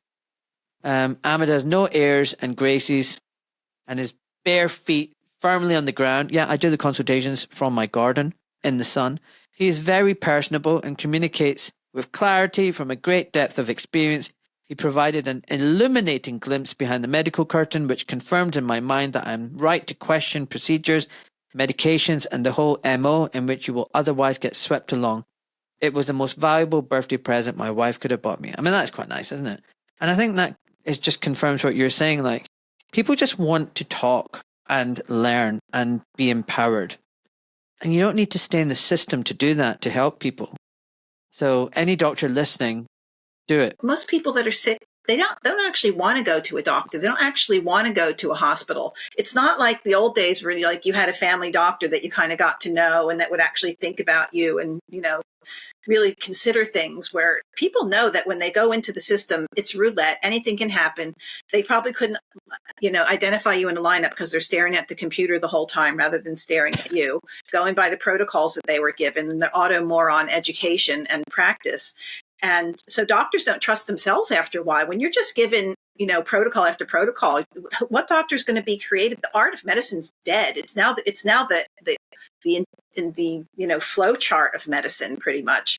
And patients know that. People that are sick know that. And they don't want it. And they feel like they have to go because they're almost like pushed into it by a pain or something that they can't handle and they don't know what else to do. So, I really think we just need to, the public really needs to en masse march out of that system and start demanding other doctors start filling up the offices of people that have walked away. Because if people knew about the disenfranchised doctors or the doctors that kind of left and, are successful doing their own thing and knew how easy it could be. But again, that's all guarded. It's all guarded within the system. Any doubts whether or not you can survive on your own must not be allowed to exist. We are the authority. We are your single source of truth. We have built this knowledge forever and ever and ever, and there's nothing out there is as good as it. And this is kind of the impression that doctors end up getting, unless somebody goes and shakes them awake or they wake up on their own. But, I just remember going, wait a minute. I thought I was going to medical school so I could heal problems and get rid of diseases. And I was like, I haven't seen one thing actually healed. I haven't seen one disease actually reversed and cured back into health.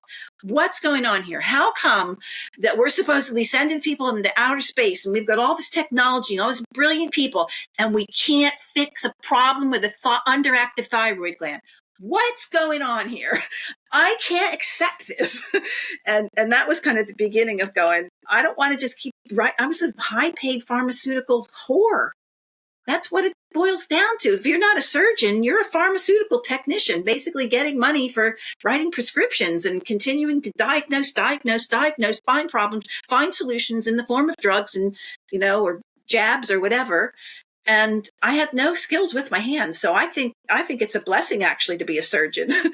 and some of the best people I knew through my career were actually surgeons. And they were the ones who still thought for themselves and knew when not to operate on somebody. That to me was what gave me the most respect for surgeons. But as an internist or a nephrologist like I was, being now owned by a corporation who was going to tell me when I could give a drug and when I couldn't and what the protocols were, it's like, F off. I'm not going to, I don't know how people comply with that. I don't know how they can go home feeling good about themselves at night, complying with protocol after protocol that's handed to you by corporations. Like, I just don't get how people can stay. It's almost as bizarre to me as people that can just keep bringing their children to sacrifice of the vaccine altar. It's like, how do people stay in it? Where's people's chutzpah? Where's their desire to just kind of be free? What do they even know about freedom? They just don't even have a concept of it, I guess. And that's another thing we have in common, is that you and I both grew up with nothing as far as money goes. Anyway, I don't know about you. It doesn't sound like you were, living high on the hilt in Scotland there with your Pakistani parents. And so it was like, so what? I won't have money. Like, big deal. So I won't have money anymore. Well, turns out that I still do again, because I got out of something that was killing me, and I'm still alive, and I've actually grown and become actually more intelligent, and my depth of understanding is better as a doctor than it was back when I was being clamped down by stupidity and protocols. So it's just such a good thing. Just doctors, get out, serve people, not these corporations. 100%. Oh, I love you, Suzanne. I love you. You're a honey badger like me, I swear to God.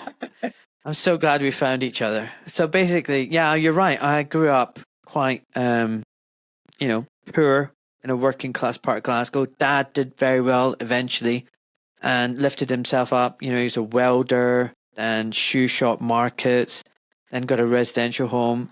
But for most of my life, I didn't have money. We didn't have fancy clothes, holidays, a lot of hand-me-downs. And then I went for university, took loans out. It was difficult.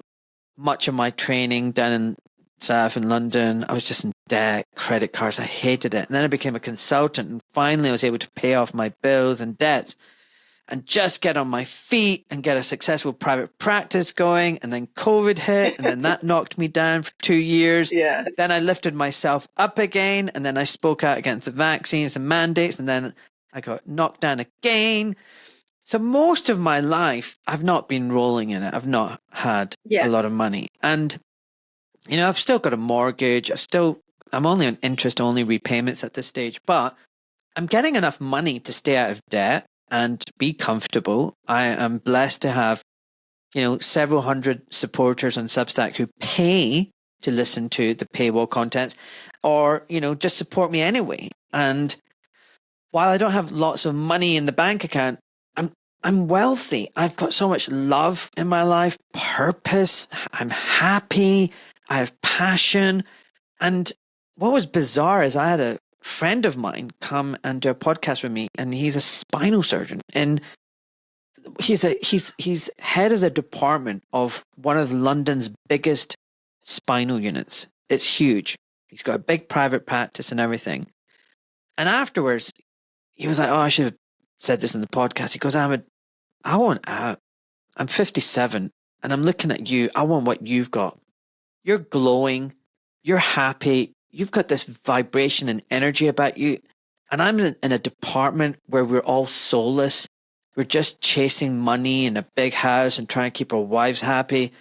He goes, "If I stay in the system for another 10 years, I'm just going to die." And I was like, wow. And this guy's on that big salary and big private practice. And it just goes to show you, money isn't everything. You need to think bigger than that. And I'm afraid too many people in the medical world now are just captured by the money, the prestige, the honor. I did this thing on podcast, and I wrote Substack about, this principle of first do no harm is complete bollocks. First do no harm to the patient. It's complete bollocks. What it really is, Suzanne, is first do no harm to my license and registration. First do no harm to my career. First do no harm to my reputation. First do no harm to my private schooling for the kids. First do no harm to my mortgage. First do no harm to my holidays. And first do no harm to my mistress. And maybe then first do no harm to the patient, but as long as I'm following the protocols and guidelines. That is what first do no harm today means. Absolutely. And I think a lot of doctors, if they don't even know it, subconsciously they do know it. And that's why so many are miserable. So many are stressed, unhappy, demoralized, and they don't know a way out. And like you said, I think they just need to realize to stop playing the system. Forget about all the monetary things. That will come with time. Do something you genuinely believe and love and are passionate about. And then everything will come to you. Wealth will come to you. I think that's the mindset they need to get.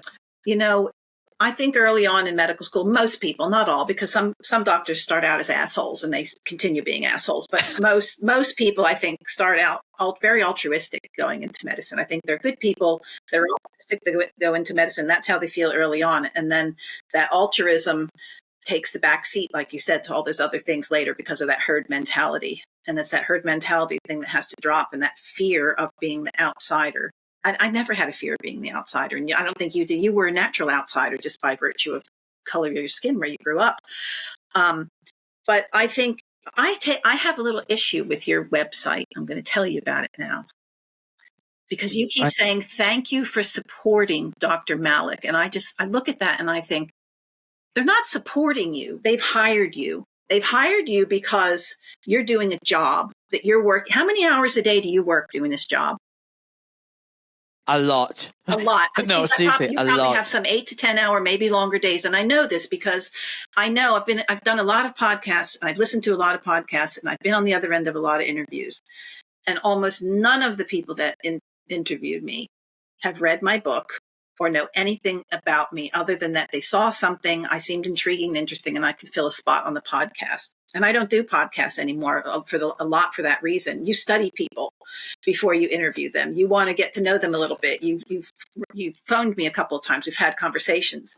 That's work. That's your time. That's what you're being hired to do, a job, because you chose to do this type of work. And it's not charity and it's not support. It's payment for a just job that's being done that people appreciate and are happy to pay.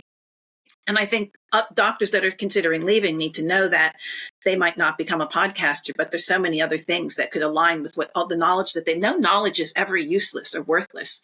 It's all going to come back to be useful somehow. Even the knowledge of writing prescriptions and knowing what prescriptions do to people still will be a good area of knowledge. And we all come from different places. So I see things through fluids and osmolarities and pressures. And, now I see it on a deeper, more atomic level. But that when I came out, that's how I kind of saw things. And so I kind of gravitated towards doing like urine and saliva balancing based upon organ systems and functions and things like that, because that's a really valuable thing to do. And hair tissue mineral, that's easy for me because I understand electrolytes and minerals and things like that. But so depending on if you're a psychiatrist, I mean, that's a no-brainer, literally. As a psychiatrist, you know how many people would love to go to a psychiatrist that would actually sit there and listen to them and maybe help them get off of their drugs.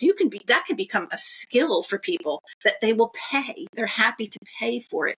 Like there's always something you can find within what you do and what you know where you can start, and then you start building out, like you build the onion inside out, where you can add the layers of knowledge and understanding, bringing people something that's meaningful that you can feel so good about when you go to sleep at night. And yeah, your income could dip a little bit in the meantime, but depending on how many hours you want to work and how you want to market yourself. See, I've never been a market myself kind of person, and I've been happy with little. So I don't work full time. I don't like to work full time anymore. So you can choose that for yourself, depending on what your needs are. Just get out there and get hired for something, because money is just a currency. It's just a currency. We pass it around for things that we do for each other. So do something for somebody that they appreciate so much that they're happy to pass that on to you. It's really literally that simple. It's not like you have to do the same thing you're doing in the hospital outside of the hospital. That's not it. You do something similar but different outside of the hospital. Beautiful. I love it. And you're right, by the way, it is a full-time job. And I've just taken my work ethic that as I had as a surgeon and applied it to podcasting. And even as a surgeon, I was very different. I was very atypical. My colleagues in the public system would get paid regardless of how many operations they did. And I was the opposite. I'm an animal of efficiency. I never sat in the coffee room and spoke with my colleagues because I thought they were all boring as hell. I was in between cases sweeping and mopping the floor. I was, setting at the instruments. I was going to collect the patient because the porter's not around. So I would do 8 cases in a day when my colleagues would do 4. So I'm very efficient and driven. I like working hard, got that from my dad.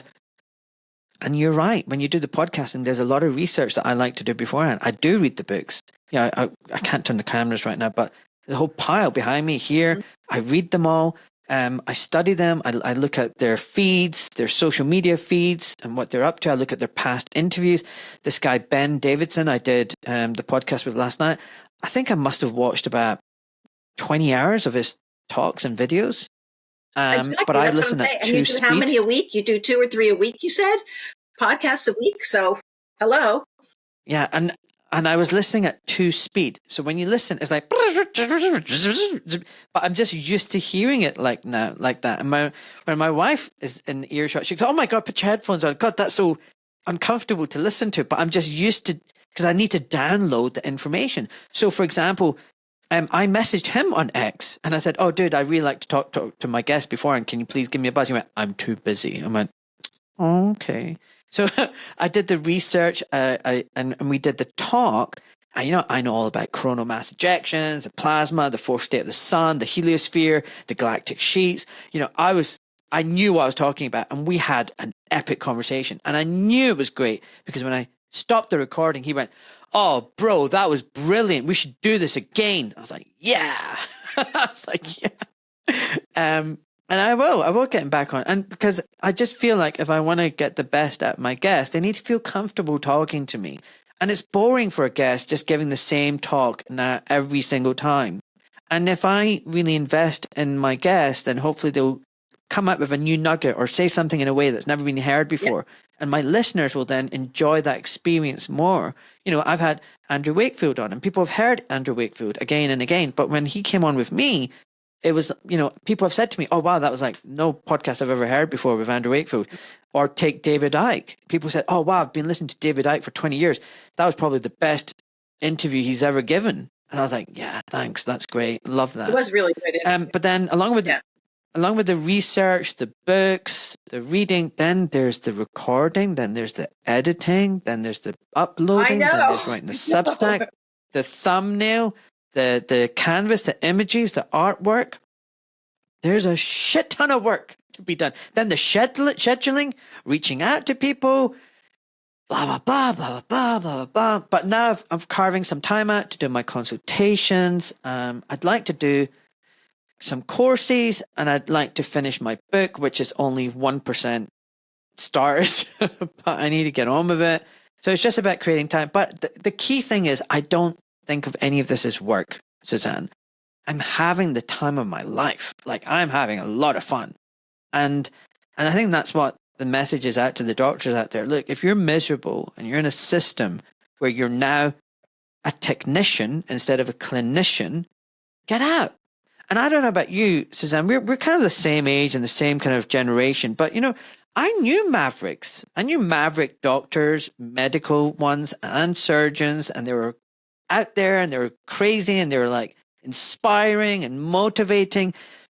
Now, I just don't feel like we have that anymore. Everybody's kind of like vanilla. It's like there's no spark, and they're all just following their protocols and guidelines. And that to me is the complete death of medicine. I mean, medicine was already in a life support machine before they came along, but now it's just a dead man walking. And it's just sad to see, there's no mavericks. There's no people like you and me, or very few in the system. Well, even if you look at, say, I'm trying to think when my mother was in school, she would have been in primary school probably in the 1940s. And 1940s. I saw some of her school exams. They were really difficult. I'm the first person to even graduate high school in my family, okay, let alone university or medical school. But my mom's exams, I don't know why she saved them. And then later after that, I saw some other exams, like say from a 3rd grade, which I know you guys don't think of things in grades, so it would be like an 8-year-old. And these exams that were given back in the 1930s, 1940s, they were difficult. They were probably like a high school person's exams now today. And I think progressively as time has gone on, curves, learning curves have had to be implemented. And then, you got this whole Common Core craziness going on, and the social disruption and the dumbing down. Then you add the vaccines to that. More highly vaccinated, more vaccine damage, more inability to pay attention, more drugs prescribed, lower expectations. And what are you going to get going into medical school? Who are you going to get? You're going to get the cream of the crop of that, but it's not the cream of the crop of what the cream of the crop would have been back in the 1930s, 1940s. And I know my senior partner passed away 2 years ago. He was 85. And, the things that he did, even during his learning period in England, were so different and so much more. So, they were doing their own autopsies. Like a GP back then did everything from cradle to grave. And, even some older doctors that I know today, like they understand and have done things that I've never done. But when I look at the younger doctors today and I see what they're doing and the things that they're saying, I'm just like, it's gotten dangerous. Okay. It's like, it's not just like in the beginning, there was just like, we weren't just as creative and we weren't as quite as expansive as the older generations because we were getting more caught up into technology and scans and things like that. And now it becomes the danger field because we don't have enough intelligence, literal human intelligence within the system, a corrupt system, a system that, started out with, I think, probably a little bit better than it is now in terms of the damage that it was doing if you take away the smallpox vaccine. But, most doctors at the early 1900s had homeopathy in their cases in America. I graduated from a university that has been obliterated off of the face of the earth. The name of it was called Hahnemann University. That's where I did my fellowship. It was a medical school there, and they had a nursing school there, and now I think it's called Drexel now. It's like you can't even find Hahnemann University. They had a bust of Samuel Hahnemann sitting there. And so people were practicing benign medicine. It might not have been, get rid of your symptoms as quickly, but, maybe they were giving good advice to people, lifestyle advice. Maybe people were living better lifestyles anyway. We didn't have the depth of disease that, it was a different, if you look at diseases over at least 2 centuries, diseases have deepened in humanity. I can't speak of 1,000 years ago. We can only know what's been documented. But in the beginning, like even before antibiotics were created, it was a completely different profile of what kind of illnesses, infections were being admitted into hospitals. And after the implementation of antibiotics, it changed from primarily certain types of bacteria to certain other types of bacteria, and then fungus came in. So everything's changed. So that the system has changed, the doctors have changed, and the illnesses have deepened. So now we have doctors that have far less ability, let's just say ability, have had poor education and are easily manipulatable and intimidated, functioning with toxic tools. That's not even what it was like when I was growing up. Yeah. And it's funny, I know medicine's been littered with problems, Suzanne, from day dot. We've talked about that numerous times, but like trepanning, scrambling your brains, lobotomies, arsenic, mercury, the list goes on and on. We've done some really dumb shit, thinking it was great for a long time, and then we're like, oh, okay. Like the guy who invented the lobotomy got a bloody Nobel Prize for that. Like, geez Louise. And now, like today, like we don't appreciate the damage that EMFs are doing, non-native EMFs, like Wi-Fi and 5G. And if you talk to any doctor about this, if I talk to my colleagues, go, like Wi-Fi is quite dangerous and it has long-term cumulative damage on your cellular level, and start talking about quantum biology and mitochondrial health, most of my colleagues look at me like I'm a crazy person. And it just goes to show you the depth of ignorance they now live in. And it's just following that script and dispensing a pill. And I feel like, honestly, medicine is now on its last legs. But I'm not going to weep. We're in this age of inversions. Did you ever get round to listening to my age of inversions thing? Yes, I did. I think I reposted it too. But, do you not feel like that's the age that we live in now? Oh, I've been saying this for a couple decades now. I've been going, everything's inside out and backwards. It's inside out and backwards and upside down. Yeah. But it is definitely getting worse. It's definitely getting like to the point where it's like almost laughable. It's just so insane. And that there's a whole sector of society that's cheering it on.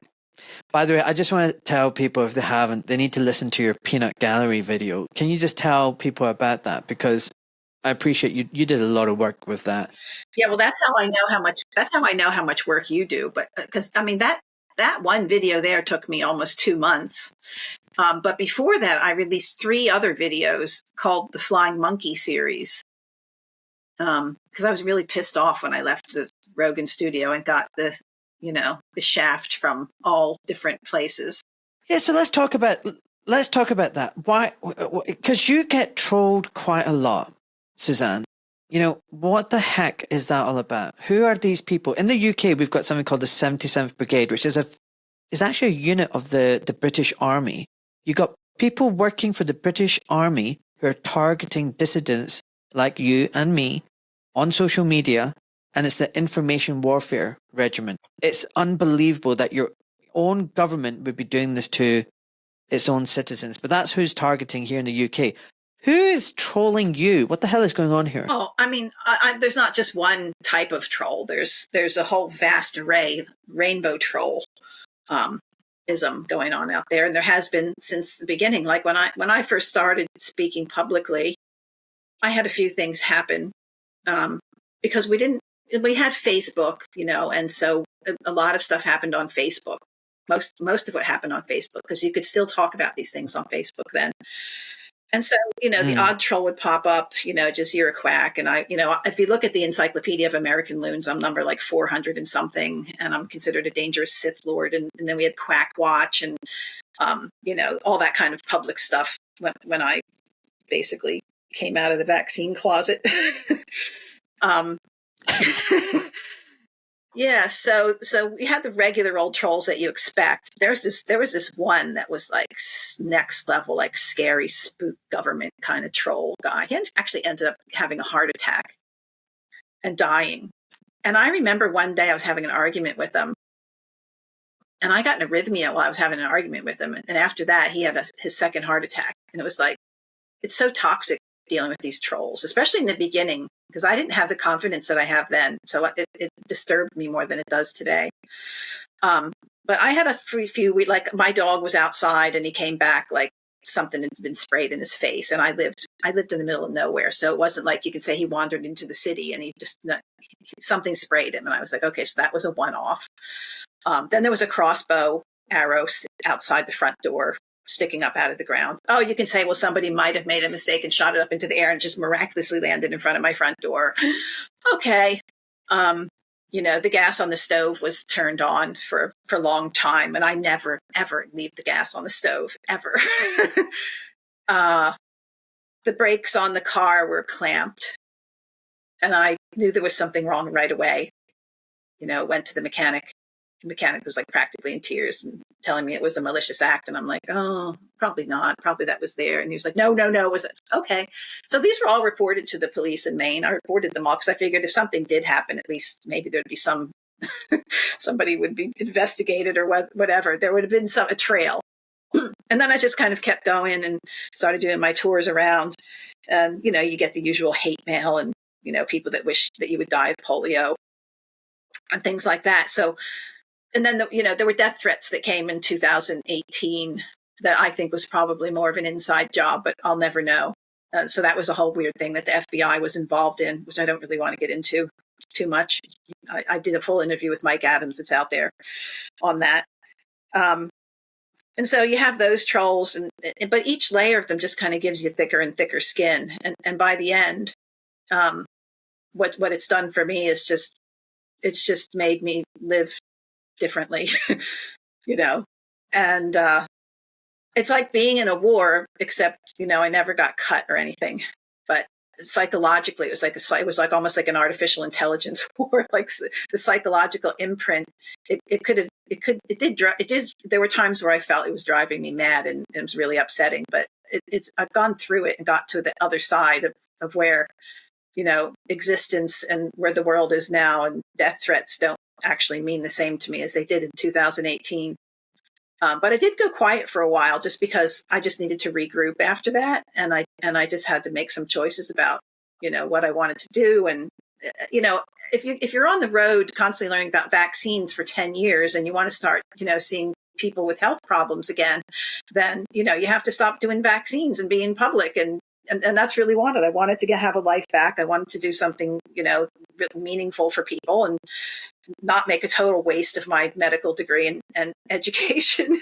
So it's re-education and that takes time. And so, yeah, I backed out of the whole scene for probably 5 or 6 years, a little bit here and there, a little bit there. But, and when COVID came, I just thought, I don't even want anything to do with this. I'm not going to get sucked back into the vaccine thing because of COVID. So I ignored COVID for like literally 2 years, almost just ignored it.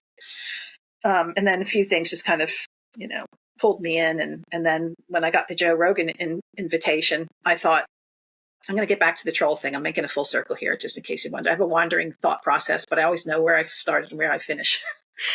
So when I got that invitation, I thought, there's no cell in my body that wants to do this. I don't want to be public again. I want to undergo the stress and the kind of looming, what's going to happen because of it. And I have a few friends that I trust very greatly who said, you need to do it because your word needs to get out to that many people. And that's what's really important. And I was like, all right. And I trust you all, and you better be praying for me the whole time because I'm going to need it. I feel I'm going to need it. I can't do this on my own. And so the whole thing happened. And then afterwards, the trolls were back. And I learned that we have a whole new new operations of trolls that are different than the types of trolls, the types of little troll armies we had back then. So there's a bunch of PhD doctors out there that, look, I never saw their bank accounts, but I would really like to. Let's just say that. Because they spend a lot of their altruistic free time when they have families and apartments or houses. Somehow they're able to spend a lot of their supposed free time reviewing the video that I did with Joe Rogan and scientifically debunking it. And I can tell you, this takes a long time to do. So when they started, I was like, I watched and I was like, all right, let's see. First, I was like, oh, what did I say that was wrong? Oh my gosh, did they forget something? What did I say? Something stupid? And because it's 2.5 hours of it was a high pressure situation, put it that way, for 2.5 hours. But by the way, I just want to say you did a great job. I thought you were brilliant. Well, I did the best job I could. Yeah, I think it could have been better, but it was what it was, and I did make some mistakes. But I dumped out a lot of truth in that 2.5 hours and a lot, and 98% of which I could back up with receipts. And so what I had to do after watching these PhDs, there was literally nothing that I said that they didn't try to find a reference to counter, even talking about the benefits of breastfeeding. They literally tried to dismantle my discussion about the benefits of breastfeeding. They literally tried to dismantle my discussion about the truth that smokers are less susceptible to viral infections than non-smokers. There's actually medical journals that have looked at this and done a pretty darn good job of it. Anyway, just little things like that, but they took everything. So there's at least 2 groups of these people. They communicate with each other. And I was like, I don't know why, but I was always this type of person that I always had to have the last word. But I had to accept that I won't always have the last word. However, I went and did something, and then they came and took a big old dump on it. And I just wasn't going to leave that there and not do something about it. I just felt like I had a responsibility to the audience, to people who know me and have been listening to what I say, to at least show them at least a dozen different areas of how stupid and wrong and hypocritical and disgusting that their critiques were of me. Yet they come off as so intellectual, and look at this journal and look at that journal article. And so I had to. And I called them the flying monkeys because they came in about 10 days after the podcast is when the first drop came down. And, the flying monkeys from the Wizard of Oz were sent out. They didn't arrive right away. They were doing pretty much the same job. Bring her back to me. Whatever. So I did the 3 flying monkey series where I took apart. 2 of them were devoted to one in particular person. I don't want to make them famous, so I'm not going to mention them by name. And yeah, and then the third one was somebody who a while back had done a very long, like 60-some page takedown of dissolving illusions. And I had backburnered it because I took an initial glance at it and I thought, I can see the holes in what he's saying. And I need to get to it. But I was like, damn, it's another thing that's going to take another 2 months out of my life. And so I decided, look, here I am. I'm fresh again. I've done lots of review. I've updated my knowledge base. I've just, been at the pinnacle again. And while I'm still fit, I'm going to take on this guy too. So that was part of the Flying Monkey series that is on my Odyssey channel. So you can go to my Odyssey channel and all these. So you were asking about the latest one, and that was the fourth one. And that's kind of the more fun one because I basically just talk about the little odds and ends that I took notes on that they took issue with what I said. So this is a whole new brand of troll that's out there now. They're seemingly more intellectual. They're seemingly more polite. And they've taken on a more polite stance. Where back early on, they were just, the nasty, the respectful insolence, which was like, those people, the science-based medicine people, they were just like anything but respectful, total fun guy. Yeah. So anyway, the trolls vary from, people that just want to kill you because you're saying something about polio, then they knew someone that had polio and you're just a vile quack. And then they went and read that you were a vile quack. We've had people show up in the audience, like when we were doing the Vax tour, this one woman was just kind of cackling and just doing all kinds of disturbing things in the audience. And afterwards, I just went up to have a talk with her. And I said, I just want to give you my book for free. I just want to give it to you. And if you ever want to contact me, there's my contact information. She was like, no, I don't want it. I don't want it. I don't even want to look at it, as she was walking away. And I just thought, it's just like a doctor, they're everywhere. They don't want it. They don't want it. They already know the truth. They already know what's going on. And don't try to disturb what I already know with your craziness. And so you sitting there talking about, mitochondria and light and photonic energy and, conversion of energy and things like that. They're just like, oh, he's almost like schizophrenic now. When I don't know about you, but didn't you take a course where you learned about glycolysis? Did you not take that course where you learned about glycolysis? Did you not learn about the electron transport chain? Did you not learn about how glucose is burned and all the things that are needed as it goes through? Did you not learn histology about organelles, about mitochondria? And so what happened? Was that ever mentioned again after that introductory little thing in medical school? Ever? One single ever time at all? No. Not once. And you know what? I bet they're not even teaching that anymore. And they're going to phase it out. Probably. So over here, we've also got this group called Team Halo. If you look on X. I had my vaccine today after watching your videos. Ask a COVID vaccine expert anything. Get involved. Backed, part of the UN, verified TikTok. Interestingly, their website doesn't work anymore. It takes you to a weird place. But they got lots of doctors to work on Team Halo. And it's funny, in the UK, you've got a rule, you cannot advertise medical products. But for some reason, that went out the fracking window when it came to COVID. And you had all these doctors selling, coercing the vaccine, this unsafe genetic bioweapon, deliberately, I think, unsafe, and they were promoting it. And many of these people have been taking money, but, it's not declared, and they've not got into trouble with the regulatory body, the GMC, the licensing board, for taking money and publicly advertising medical products. No. And so Team Halo is a strange organization that's got lots of doctors on it. And they also go after anyone who questions vaccines. And it's interesting. A lot of these doctors on social media, TikTok, Instagram, they've got massive followings. They go on TV. They're your celebrity doctors. I think they're all wholly unethical and should be ashamed of themselves. But what's interesting is if you now look at... It's interesting that they call it the halo. Can you put that image back for a second? Because they call it the halo. We know it's because they're virtue signaling. When, if you look at their emblem, it doesn't actually look like a halo. It looks more like a sphincter to me. How about you? Yeah, 100%. Yep. Halo. Yep. I mean, just the names of some of the Halo organizations today, you've got to really love. Now, have you seen of this? This is called the Vaccine Confidence Project, right?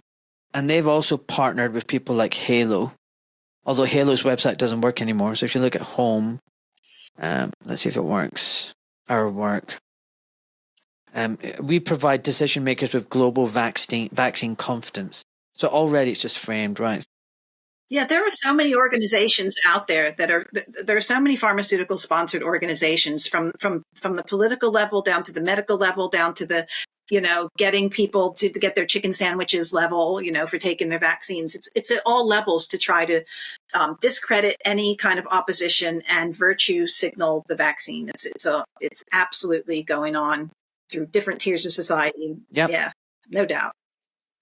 So this is where all the evil really is. So London School of Hygiene and Tropical Medicine, Imperial College, University of Cambridge. So when I was a kid, Suzanne, I used to look up to these places like temples of education. I was like, wow. But guess what? They were because, some of the best anti-vax people from the 1950s came out of the London School of Tropical Hygiene. Some of the best writings you're going to get on, Sir Graham Wilson and M. Beddoe Bailey, that's where they came from. Wow. And look, in the States, it's Harvard, Johns Hopkins, bad place. And look at their other collaborators. Well, the screen you still have on the Halo, so I can't see what you're looking at. All right, well, let me just change it back. So this is important. You see this actually. So this is the Vaccine Confidence Project. Can you see this? Yeah. So there's a Vaccine Confidence Project, and they've got regional offices in London, Antwerp, and Hong Kong. These are their research partners: London School of Hygiene, Imperial College, University of Cambridge, City University of London. You've got Harvard, you've got Johns Hopkins, and then they've got other collaborators like AstraZeneca, like Merck, GSK, Meta. All these good people, Team Halo, World Economic Forum, Bill and Melinda Gates Foundation, YouTube. I mean, it's just they have got so much money and resources to pump out their propaganda and their garbage and their noise and their pseudoscience dressed up as the science. And then there's little you and me and a handful of other people who are good eggs who are, trying to fight against this behemoth, this monster, that has trampled over medicine, has infiltrated media, politics, everything. And it's tough. And so the trolls that you've got have got the whole weight and backing of this machinery. And then there's us. And, I was told when I was speaking out, and I had people online saying, we're going to get Dr. Malik kicked out of the hospitals. That's our project. And when I did some subject access requests, freedom of information, eventually I got some documents. And I saw they were using this tweet and a complaint from someone called Johnny C. Holmes. Have you ever heard of Johnny C. Holmes? Yeah. All right. Johnny C. Holmes is a very famous, now dead, American porn star. Well, I'm really glad I never heard of him. I'm really glad you haven't heard of him too. But who am I to judge anyone? I'm not judging. I'm not judging. I promise you I'm not. But yeah, this guy reincarnated. He came back from the dead to complain about me. So Johnny C. Holmes, who died in 1988, came back. He was known for his measurement. There's no measurement of his actual penis, but apparently he was heavily promoted for its length, hardness, and thickness and staying power. There you go. His exceptionally large penis. This guy with the very exceptionally large penis came back from the dead to complain about me. And I kid you not, the medical director used his tweet with his picture as evidence against me. And what the fuck? And it's stuck, right? It's stuck. Johnny C. Holmes came back from the dead to fuck me. Literally. Well, at least you got the best. You could not make this shit up. It's just insane. But yeah, so they're like, what I'm trying to say is this trolling business, like, we can joke about it and we can laugh about it. The truth is, it does create stress and anxieties if you're not resilient. It can damage your reputation. The tactics they use, they throw mud, and quite often it sticks. The funny thing is, their tactics are so simple, cheap, and effective to discredit you, to make you look like an idiot, to get rid of your reputation, and to retain your reputation and to retain your credibility. You then need to work hard. Like you said, you created this video series and you put your time and effort and energy. I'm sure you had better things to do with your time. Tell me, not to mention my income. I had no income while I was doing this. I basically told patients, I'm like, nope, I'm going to be taking some time off. I need this time. Yeah, did it on my own dime. Right. Well, listen, I'm going to wrap up soon. I've had so much of your time. I really appreciate it. But yeah, I just want to say, if people are listening, we're very lone voices out there, totally uncaptured. There's a lot of people in the space who are doing things that you learn to question. One of the things that I've spoken to you about in private, Suzanne, is like, I'm finding it really difficult to know who to trust and and you've said to me, don't trust anyone. And I get that. But it's just sad that we're in this world, because I think it's important to be able to trust and have relationships. But people like us, I know you said don't use the word support, but yeah, people need to value the work that we're doing and to support it. And it can be done financially and non-financially. They could buy your book. They could buy your book and give it as a present to someone who's really pro-vaccine. They could give it as a present to people they really don't like. They could give it as a present to people who've been boosted 10 times. It's a good idea. Birthdays, bar mitzvahs, Christmas, whatever. Just buy the book and give it out to everyone, right? You could do that. You could subscribe to my channel. Someone said to me on my Substack, "Oh, you're very commercial now." I'm like, what? I have no external sponsor. And what I do in my podcast is I do a little advert for myself. I go, hey, folks, I'm doing a consultation service. If you're questioning mainstream medicine, you've got questions, more questions than answers. You're fed up with your 5-minute consults. You just want a second opinion. Book a consult with me. Apparently, that's me becoming commercial. And I'm captured because I'm asking for people to leave reviews. But the reality is, guys, you can support people like me and Suzanne if you value our work. And we are lone voices out here in this space. We don't have the backing of Bill and Melinda Gates or the UN or Gavi or Imperial College or any of these other bastards. We rely on people like you saying, you know what? Yeah, we're going to help these guys. They're the good guys. And like you said, you did all this work. You weren't earning any money. Like, you're not rolling in it. I'm not rolling in it. We're comfortable. We're happy. But you know what? There's no money in the freedom movement. Oh, I beg to differ. People are making plenty of money in the freedom movement. Okay, there's a lot but of this money. is coming back to but this comes back to what kind of people, Well, this is what I want to get and there back is to. that issue.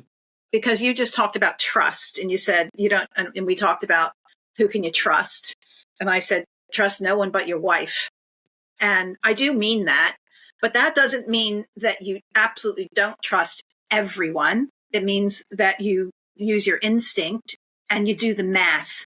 Okay, I think that's really where to go, and I think with most people we end up 60-40, or is it 98-2? There's still that 2% maybe. There's one thing that kind of happened that's a little funny.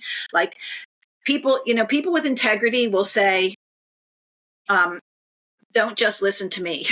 People with integrity will say, go do research it yourself and look at both sides, or, go tell me what I just said. Maybe go look it up yourself. If I made a mistake, get back to me. That's what people with integrity do. And so it's not that you just trust or don't trust. I think it's you don't put your faith in other people doing the work of making change for you. That's for certain. None of us can do that.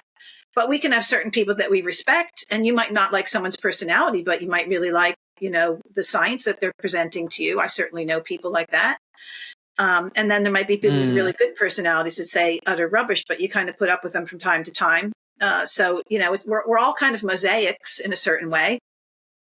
And, but don't trust anyone in the sense that you make yourself vulnerable. You disclose things that you shouldn't be disclosing, or that you take advice that could actually hurt you. But when it comes to people within that, in the people that we know, and you could call it the movement if you want to, but I think the movement is kind of maybe a bit of a spider with 8 brains and 8 legs at this point. But so you just remain skeptical always. That's really, I think, the biggest thing, but not to the point where you're cynical. Skeptical and cynical are 2 different things. A little bit of skepticism can bring a lot of wisdom, and a lot of health, get you and stop you from doing really silly things that, the professionals tell you to do. Amen. I agree with all that. But listen, look, we've got more to talk about. And let's leave that for another talk. We haven't even talked about Maha yet. Where that is going? What's to talk about? It's like we'll talk till we're blue in the face, haven't we? Maha. Yeah. But listen, look, my final question of the day is, you're on your deathbed and you're surrounded by your loved ones. Before you pass on and meet your creator, what words of wisdom or advice would you give to those around you? Well, I've kind of been in that place, back when I thought I was going to be blown away by a shotgun by some psychopath who was threatening me, very graphically. I really feel like I was in that place. Like I felt like I knew what it feels like to have that precious time that you don't know how long it's going to be. It could be a minute, it could be 30 seconds.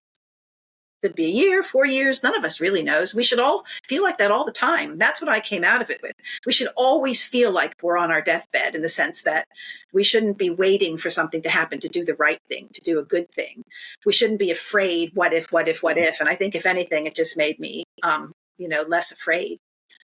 So my advice would be to, the old saying, carpe diem, do it. Don't wait until whatever plan you've got. It's not a good plan if it's not rational, and it includes waiting because you're just not ready. Yeah. Suzanne, I love you. You're brilliant. Well, it takes one to know one. You really are. It's really, the cool thing is that you were clearly a really good student, and you were a really good doctor, and you learned things really quickly. And it's just so great that we've got you out here with us now. Doing something totally different and doing it in a way that just takes all of you the way that it does. It's just awesome. Oh, thank you. I just loved it when you reached out to me. You made my freaking day.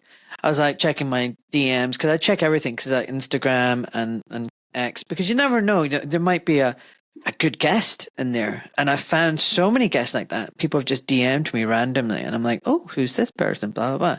And you're like, this is Suzanne. No, I'm not a bot. Blah, blah, blah. I was like, what? This is so cool. I've been trying to get you on for ages. Right? Yeah. I know.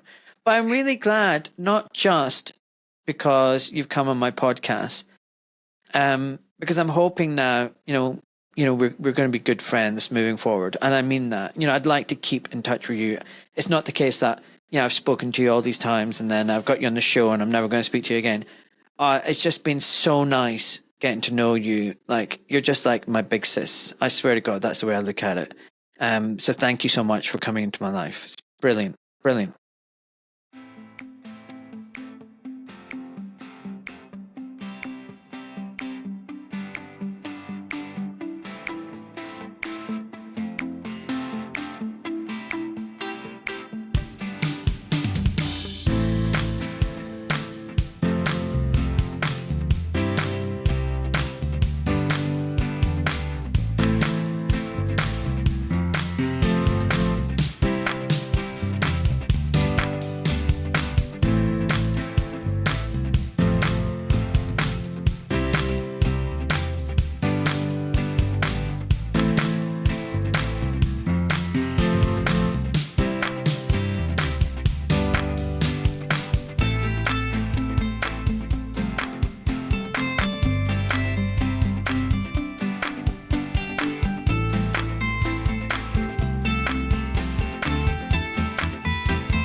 I, Ahmed Malik, am a private civilian protected by the Geneva Convention.